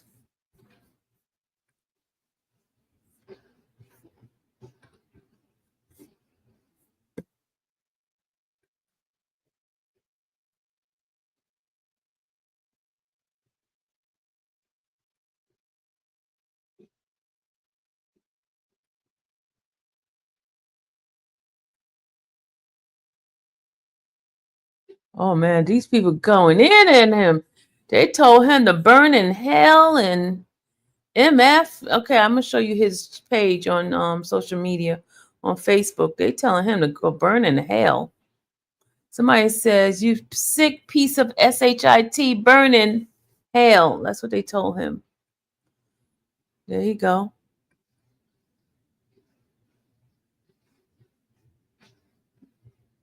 He says, I'm really trying to be the best person I can, and yet I feel like trash.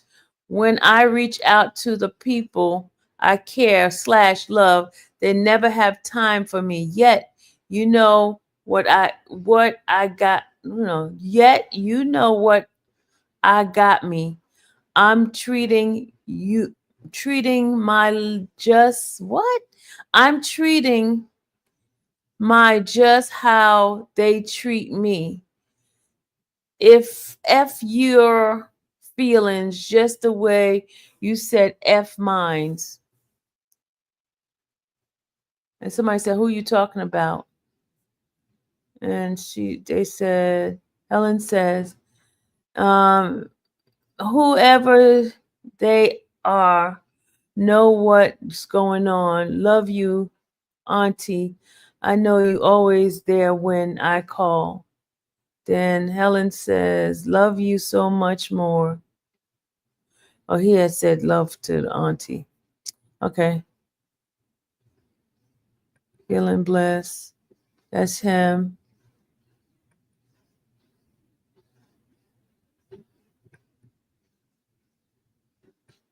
Somebody else on his page. That's him right there. That's him right there, y'all. That's him right there. What's up with the hairdo? That little girl kind of look like him, don't she? She kind of look like him. Is that the grandmother right there? Looking like a thug?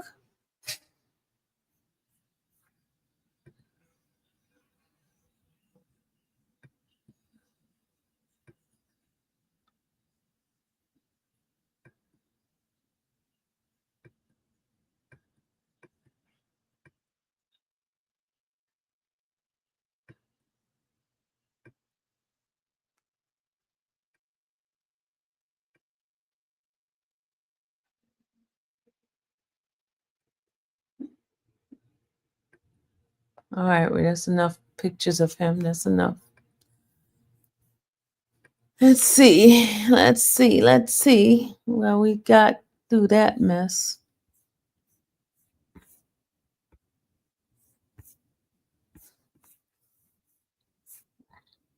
Let's see what else we got for you.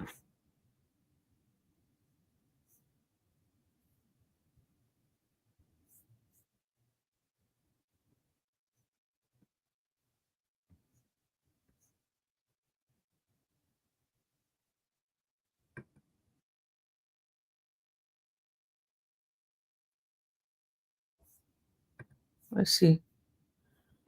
Let's see what this cray dude's got to say. Hold on a second, y'all.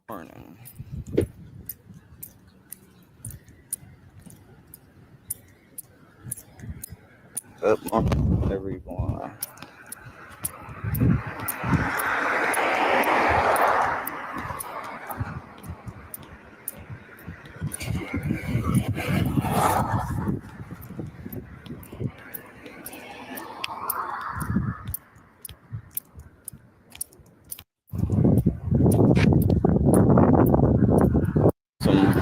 I don't know what to explain, how to explain it. I don't know if you want to say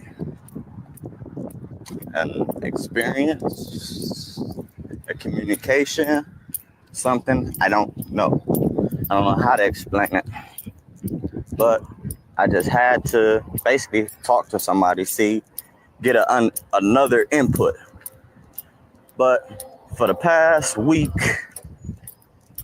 I don't know. Like, I do believe in God. I do believe in the Bible. I believe that he's my savior and everything. But yet, I be listening to YM Melly. You know what I'm saying? Oh, What's up, Lord. Mom? What's up, cousin? Did he just say he listened to YM Melly?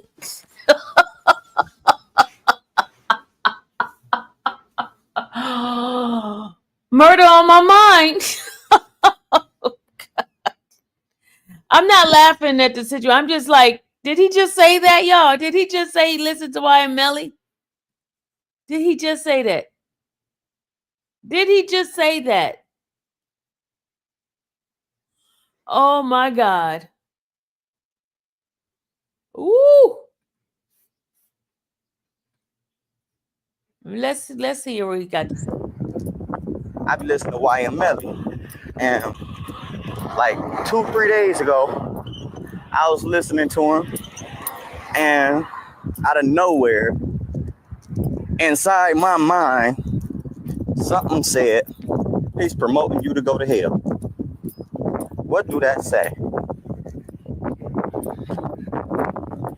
And then, the other day, I was downtown, just sitting at the the bus stop, just sitting there talking to somebody.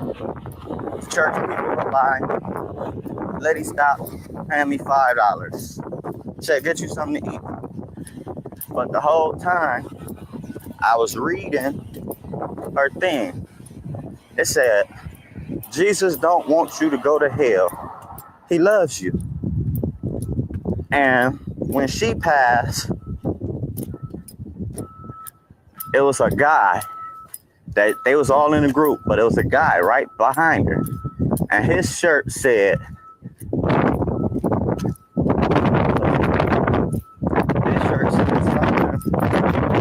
basically save yourself. It was too late.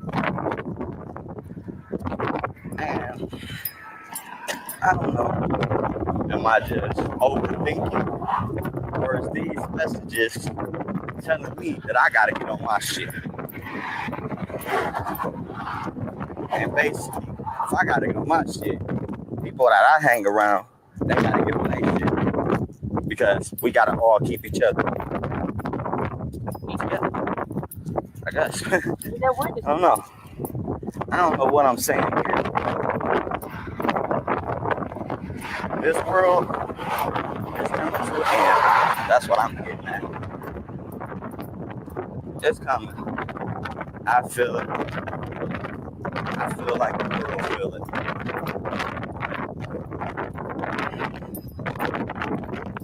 Like,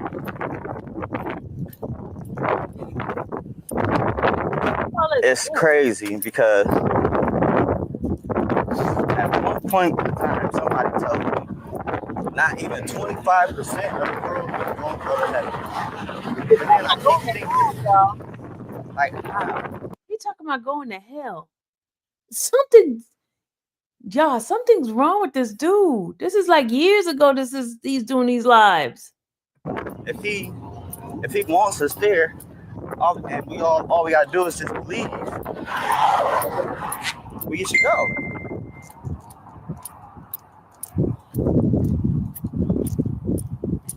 What's up, brother?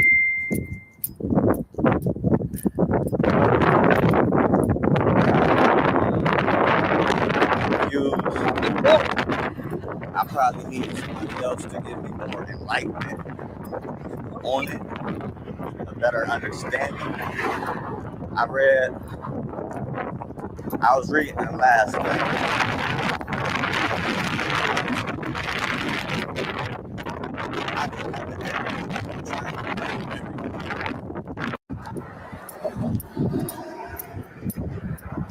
Not much, bro. Just got a lot on my mind, man. I woke up with something on the spiritual side, but more of trying to get more enlightenment side. I want someone to get on this live, and I really kind of want to talk about heaven and hell. I just want to talk about it.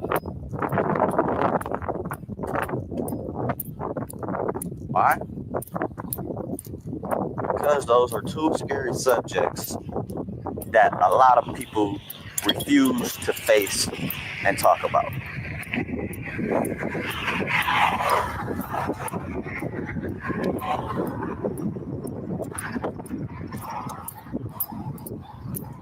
God, this man is Like, I honest. know I'm touched by God.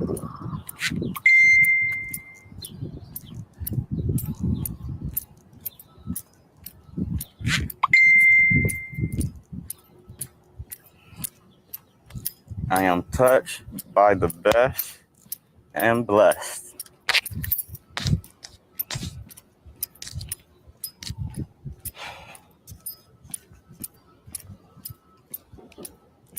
But either way, if people do watch this video, I really kind of want people to start inboxing me, you know, give me questions, verses to read.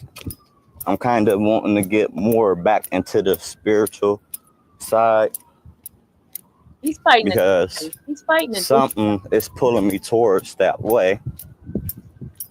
And I got to get more information, He's fighting a demon. you know. So if you guys are spiritual, y'all believe in God, the Bible, everything, He's your Savior, please send prayers, verses, everything. Just hit me up with anything that y'all can give me to enlighten me, encourage me. And if I can encourage you, I will definitely do the same. God bless y'all. Y'all have a great day.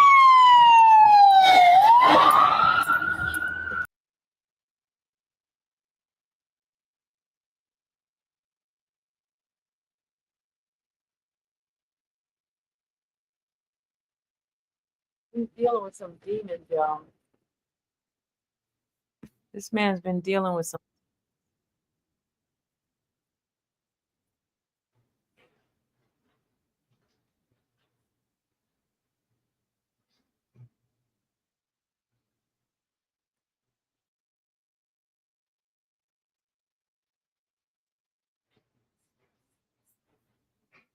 This man's dealing with some demons. Hold on, let me show you something else. Let me show you this one. Hold on.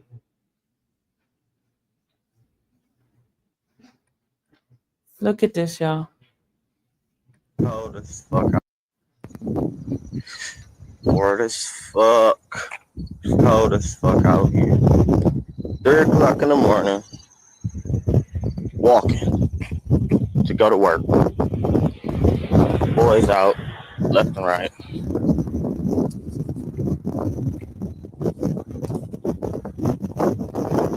Morning shift ain't no hoe, y'all. Fuck this. Give me second shift again.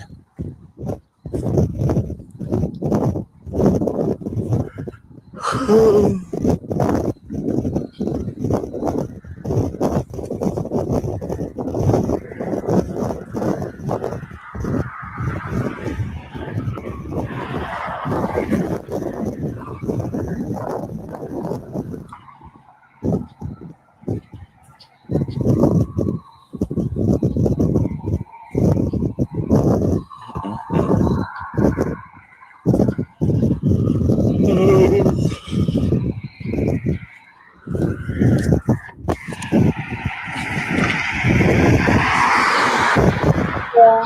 Who watching me?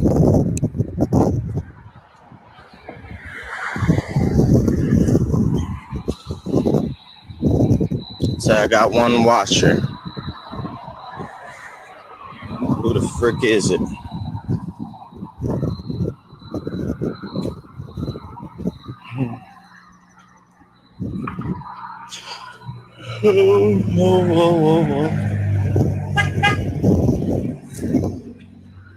Who that be?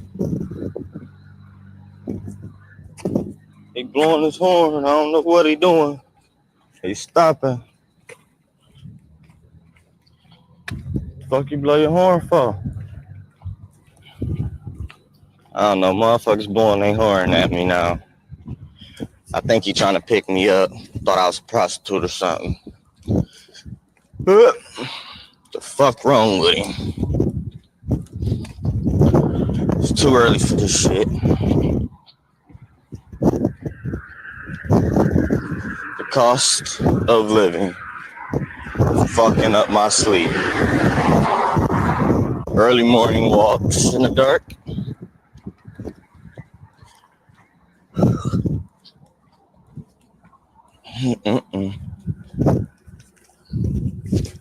This shit crazy. The city look good though, y'all. The city at nighttime off the bridge. The city's peaceful. Other than that, probably see crackheads.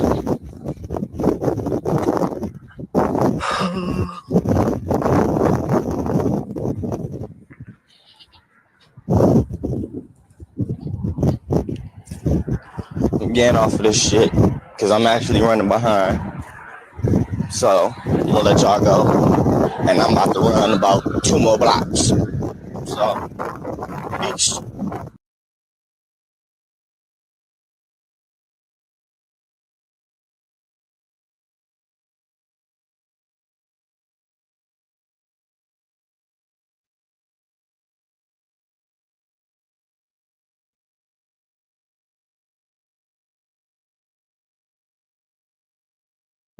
Interesting, y'all.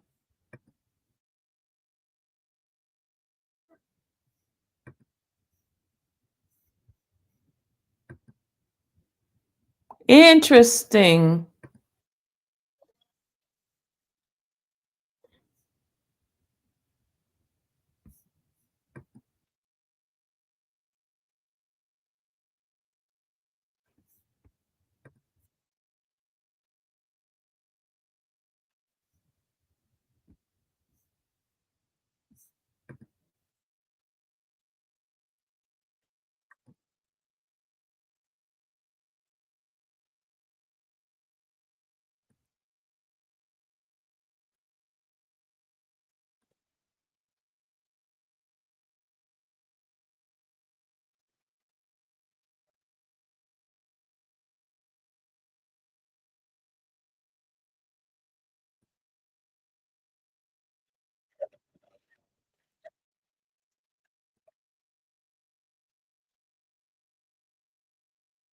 Right.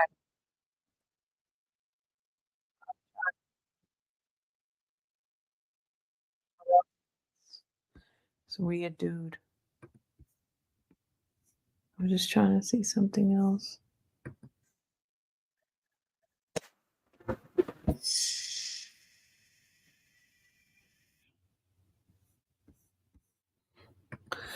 Oh well.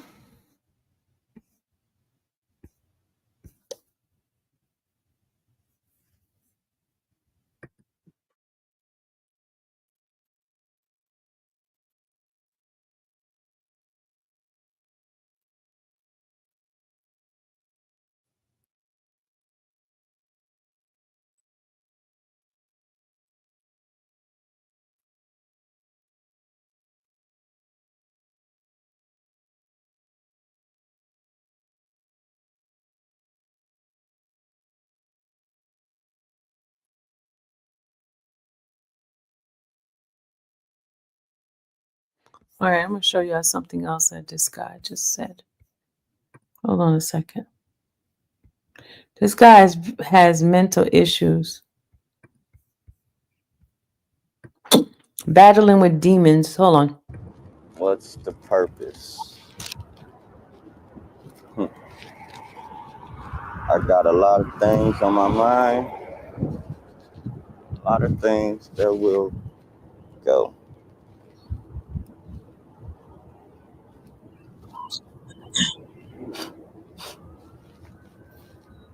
What's up, Trey?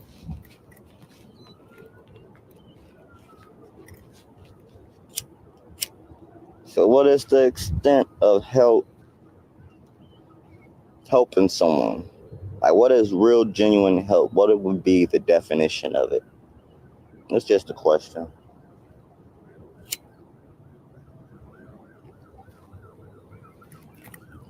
I hear people always throwing this help out, but then ask for something in return, you know?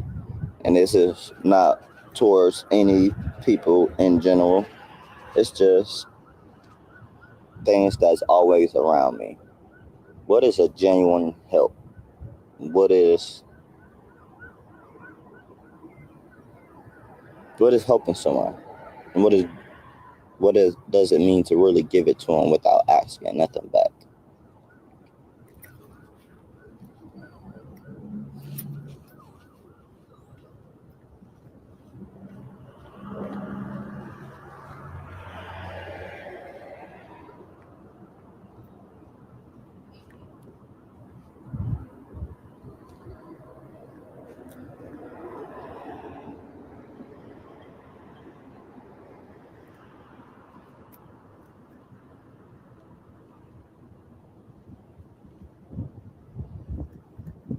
No comment?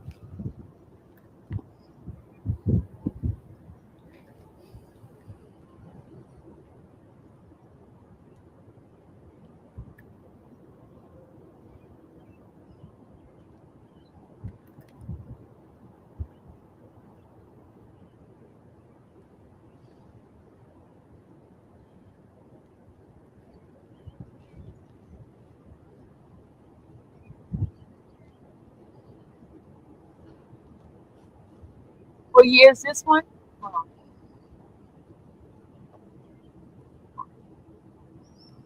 That one's 2019 too. We did a lot of talking in 2019 on this internet. On 2019. That's when the other Help should come only if someone cares enough to help without asking if they need it. Right?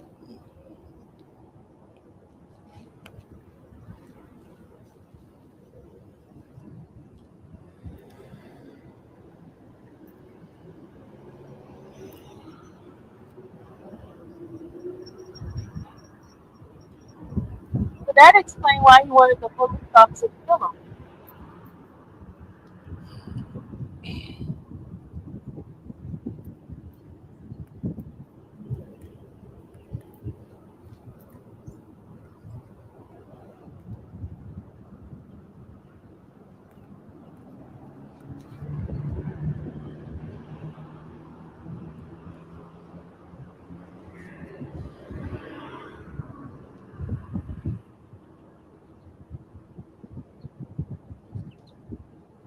Yeah.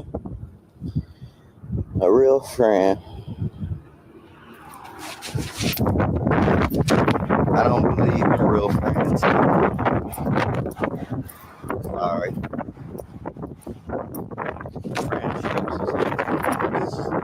Yeah, Darnell Jones. Yeah. My family. Or you just an acquaintance? I have family.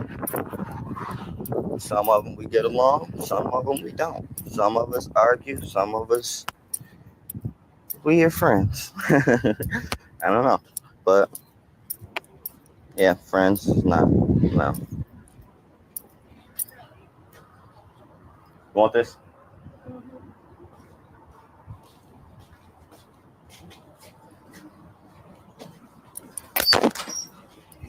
Thank you. Thank you. Yep. Hell. Yes, he's the alleged father. Yes, the alleged father. Grocery store.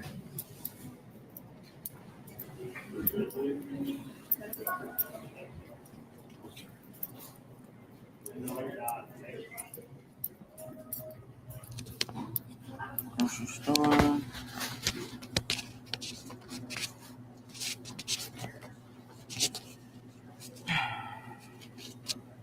Organic store.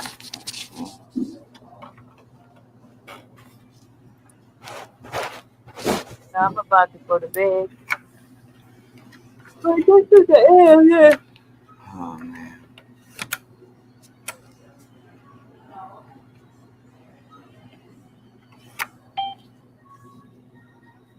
He acts weird, like he's been on drugs or something.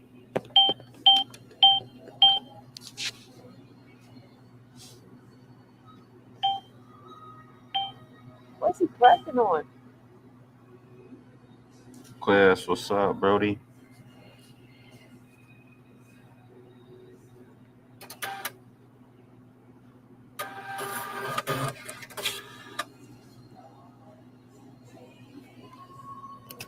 What is it?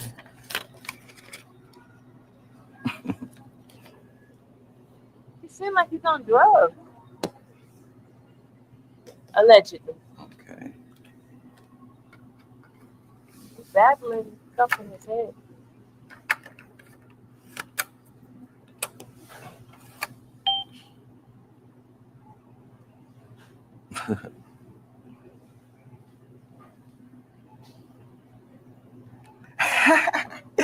Ah,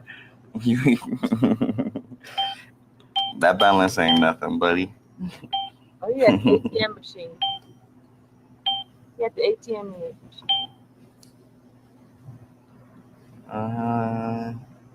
40.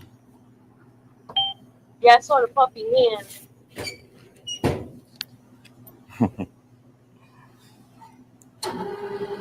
Class, I'm broke as hell.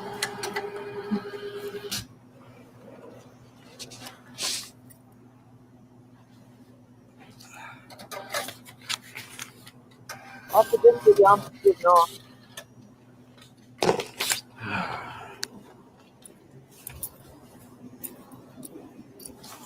Let's see.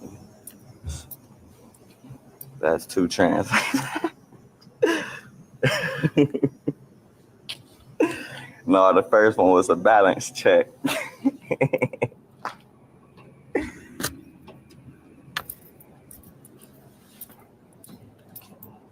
How you doing? Which side you on? That one? This one. Okay. Do you have customer account? Yeah, I do. Ogletree. Ogletree. Darnell? Yes, sir. Oh, it's 50 cents. All right.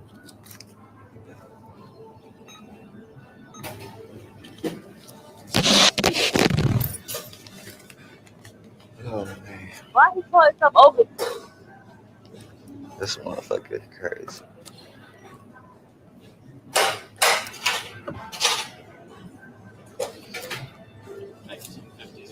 Thank you.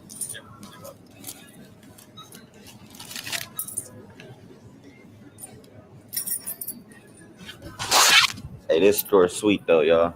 Y'all need to come and spend y'all money here. Look, I'm advertising y'all.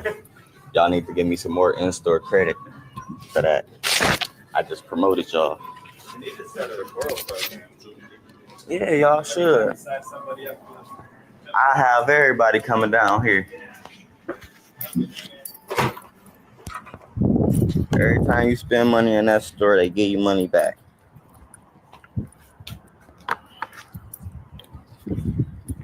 This juice just got me 5 cents.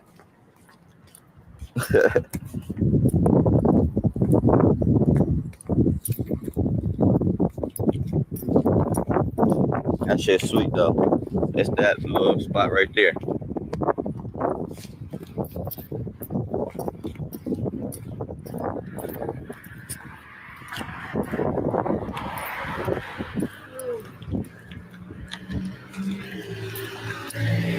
Y'all y'all talking about it supposed to be 100 degrees out here. Shit, it's about the motherfucker rain. No, my lie. It's my beautiful wife. Think she get mad at me. You see the face she gives me? Not funny. She irritated with herself. She talking about going swimming in the rain.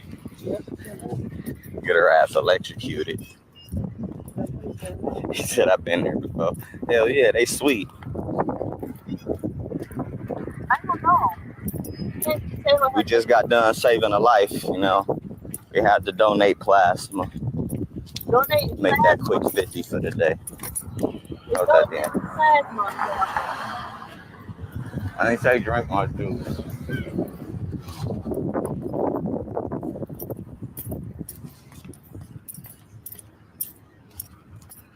They donating plasma. Quez, bro, you gonna have to get us a tickets to your show or something. Nigga, I gotta come and see you perform one of these days. Me and my wife be bored, bro.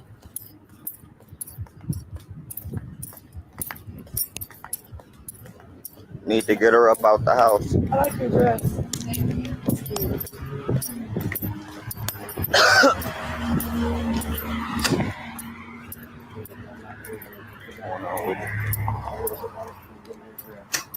What?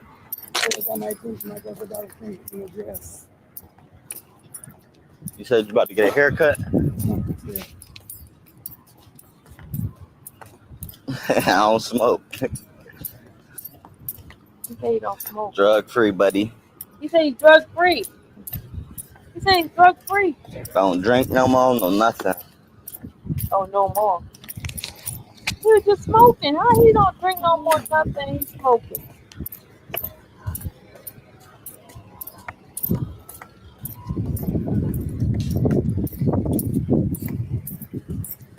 But I'm about to get off this live. Preserve some of my phone life. You know, still early in the day. And I ain't going home no time soon. All right. Peace. All right, we'll end this now. He just said he don't do nothing, right? We saw him smoking cigarette. We saw he don't drink, he don't smoke. That's what he said.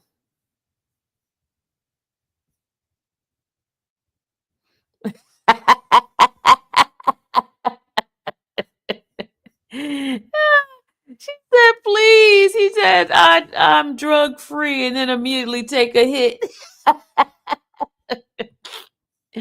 Woo, Lord have mercy, this guy.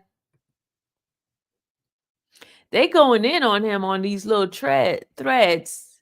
They calling him a monster. They calling him evil.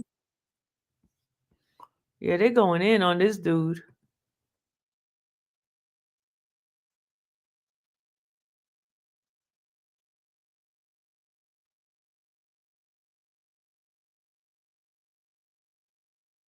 Hold on, I want to show y'all something. Hold on, before we leave. Remember, he just said he don't smoke or nothing, right?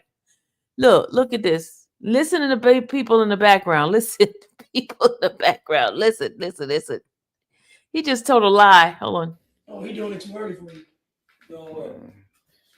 I might say smoke. I'm telling you this, don't do it if you're not ready for it. Don't tell him, yeah, you're going to do it, and then you really not for yourself. I can do it, but then so soon.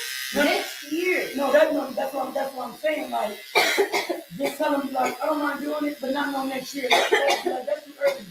Because it ain't no guarantee you're going to do what you're feeling good around that time. And it ain't going to be no guarantee that you want to pick out like that. You know? Come on, smoke. Look. I got probation next week. Got probation. And you got court coming up. Got court coming It's in the camera. You know, I asked you all smoke, so I'm be leaving nobody out. No, I'm talking like as for court. Look. He doesn't smoke. Look at this, y'all. Look what he's doing. Right there, that's 2 points. Look. He said he doesn't You can't call off the road because you call off the road. I'm glad I seen you. That can put I you in didn't want to jail. smoke by myself. I smoke by myself. I mean, I do, but it be boring. Man, as that's fuck. what You don't have they nobody took, to talk because to. You don't they under told him that. if he missed more days, that's thing one day. They Spencer, told him you so he see couldn't that, even right? get out in the hearse or whatever. Remember, he got 2 seats got to do next week. He got to Look, actually go to court. this He dude's actually such has a to go to liar. thing to see if he's still able to get operations. He's got to finish it. And the thing I had to go see if I could get on probation for the oh, it's in DG. They just called me yesterday talking about some. They seem like you can't wait for nothing. You don't have to come to DG. I can't Just call me. Oh, you gonna smoke, right? You don't do no drugs. Like every time you try, it seems like it just backfiring.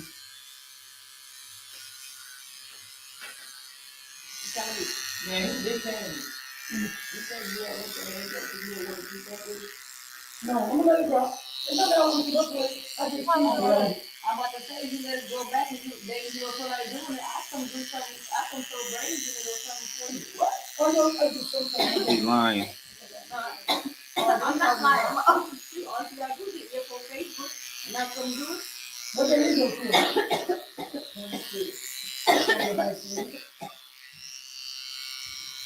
It's so serious. I'm getting the house boarded and cheaper. I know that too. Alright. You keep being on my live and jumping off.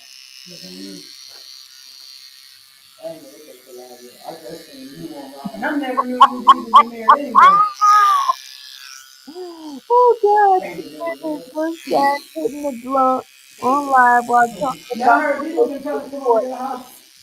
He left his book bag over there. He did. He came over there and kicked it with me. Then he had to go meet up with his sister, and I had to go babysit. So his book bag is sitting there. I'm like, huh? No, he thought he was not supposed to. He lied. He probably had to go meet up with that bitch because he was just here last week and he said night. I need to really go upstairs and get in a minute. It don't really matter to me. Perfect. To be all the way honest, the reason There why you I go. told him I There had you go. to Hitting it babysit, which I again, y'all. really didn't, is because my nigga was coming back to mama house that was coming back to the house. So I had to, I need to I push got to that back babysit a real little quick. bit. Yeah, get his ass out. I don't even got you on Facebook. I'll be looking for you. I don't got you on Facebook. I just got your mama. My name ain't my name on Facebook no more. I changed Your name never been your name. I'm saying, they got like two, I think they got like 2-3 names. The rest is different. No, When no, I'm done my with main this page yard, ain't I'm the like, same damn, name he as could being no more. I changed it. I'll just take my time. Are you online, dude?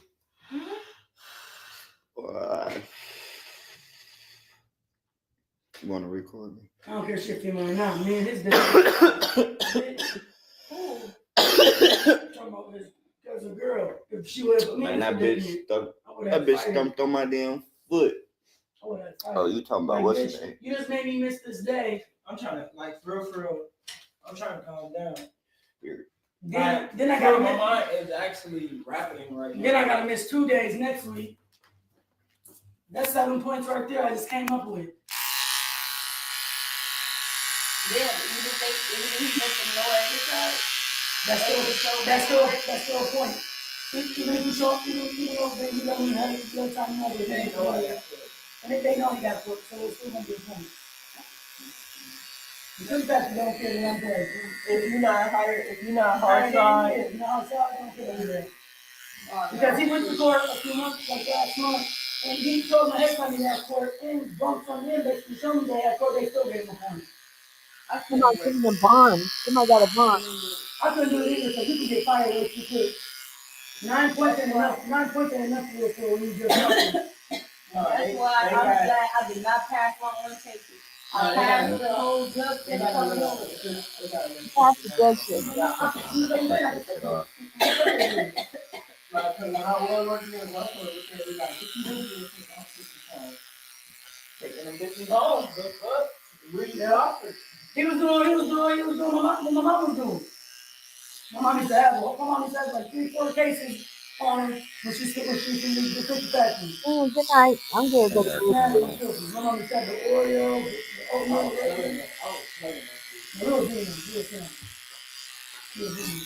I want to make a dessert, like I want to have somebody go get some potatoes, and then I want to make some dessert with some ice cream, like cookies, and ice cream and something else. I promise you. I go back over it with my. Hey, you gotta pay me for the hours I made. Right, that's what I'm saying. I'm gonna need $100 from you. I'm gonna get it. Cause this would have been your last part, you would have cost you your job. And she got me over here right now, so she was right now working. Knowing that you know her dude, your cousin was taking you out. I said, my sister up there to beat her ass. Oh, Allie? I need to beat her ass. And one thing about Allie, Allie gonna kill you. Motherfucker touch Allie. Now I'm flicking on their ass. Allie ain't gonna kill. Allie gonna beat her. Allie gonna beat her ass. And Allie gonna laugh like she's doing it too.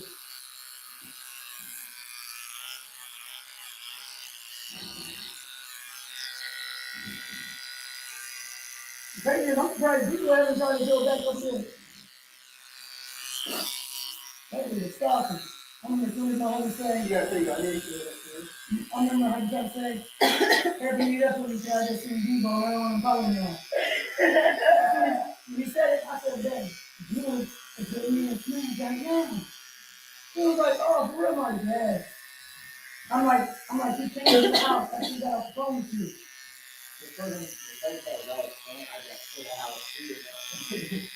I wasn't even in the house. Soon as I walked into the house, people was sitting on the porch because I wasn't trying to let his dad see me.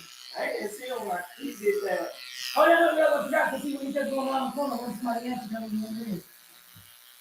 And Shaq would never show up like he did, people would have still outside. He was looking like, you niggas was in the house. Yo, no, I just got in this bitch 10 seconds ago. Like seconds.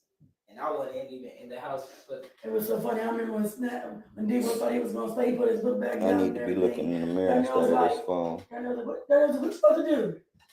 That's all I think, though. This was thought a mirror or nothing. I was about to leave.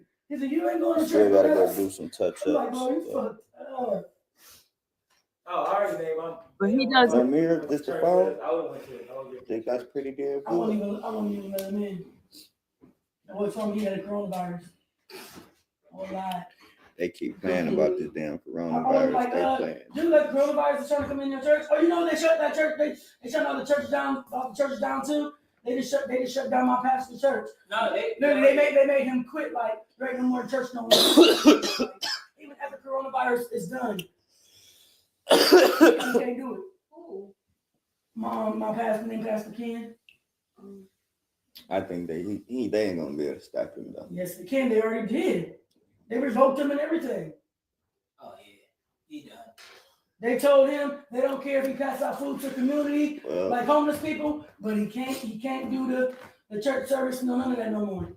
Cut that more in. But it's not gonna be here that long because someone just one of the higher people just posted on Facebook that the coronavirus should be gone. I think like August or July, the coronavirus should be gone. They're doing it just so it won't spread. To keep it here. So they're shutting everything down. Then I watched the video, it's just the code, basically like say if somebody's bigger than their nose. And you got when you check your hand. And you don't know that big your nose, you take it. You got it. You don't know if they watched it. Say somebody bit into a sound. And they share it with you. You're like, oh, I want the rest of it. You want it? You got it. Say if somebody dirty, use the toilet, and you use it. You want it? You got it. You got it. They said there's. All right, that's it, y'all. I am about to take my butt to bed. You guys have a great night. I'm sleepy. I had taken a nap earlier, but I'm getting sleepy now. I'm going to bed. I'll see you guys in the morning. Don't forget, I'm going to Miles Farley's hearing tomorrow, his pre-indictment hearing. So that's where I'm going tomorrow, okay? You guys have a great evening. I'll see you guys in the morning. Early in the morning. May the Lord watch between me and thee while we're absent one from another. Amen. Night, guys. Make sure you say your prayer and get this demonic stuff out of your mind. We want to just, Lord, we plead the blood of Jesus in our mind because all this demonic stuff, this guy was talking cray and stuff like that. We just want to have pure beautiful thoughts. None of that craziness. All right. Have a great night. Don't let the bed bugs bite. Good night. Bye. Good night, everybody. Night night.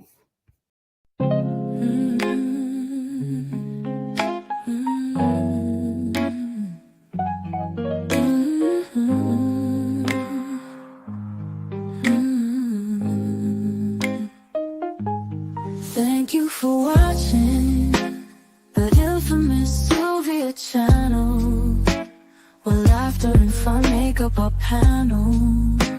Together we build this digital spree. We appreciate you and our growing family. With mods by our side and chat flowing free in this online space. It's just you and me. We laugh until tears roll down like the rain. In this virtual world, you ease all my pains. We're a family, not just a show. Every click and comment makes us grow. Mods and chat, keeping the vibe so right. Together we shine like stars in the night.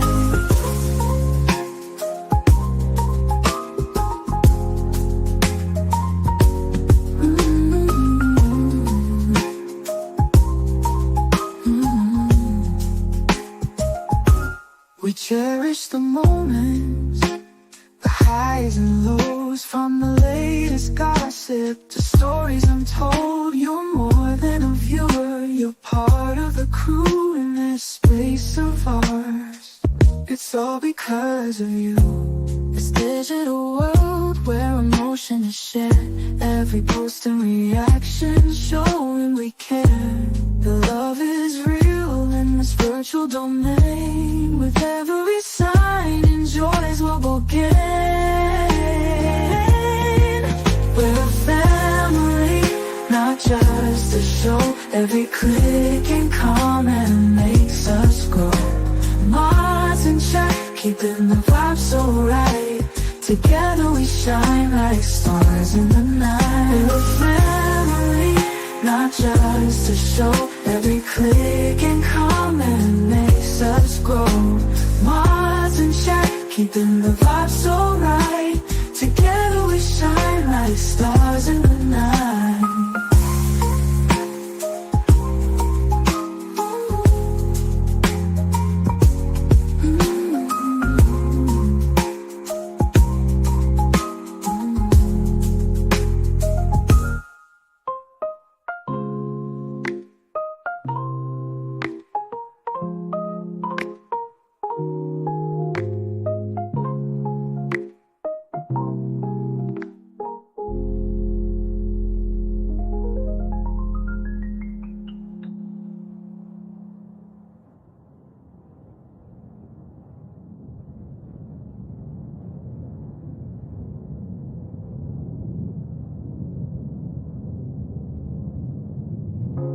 This digital world where emotion is shared, every post and reaction showing we care.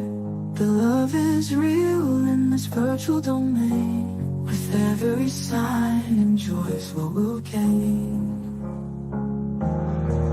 We're a family, not just a show. Every click and comment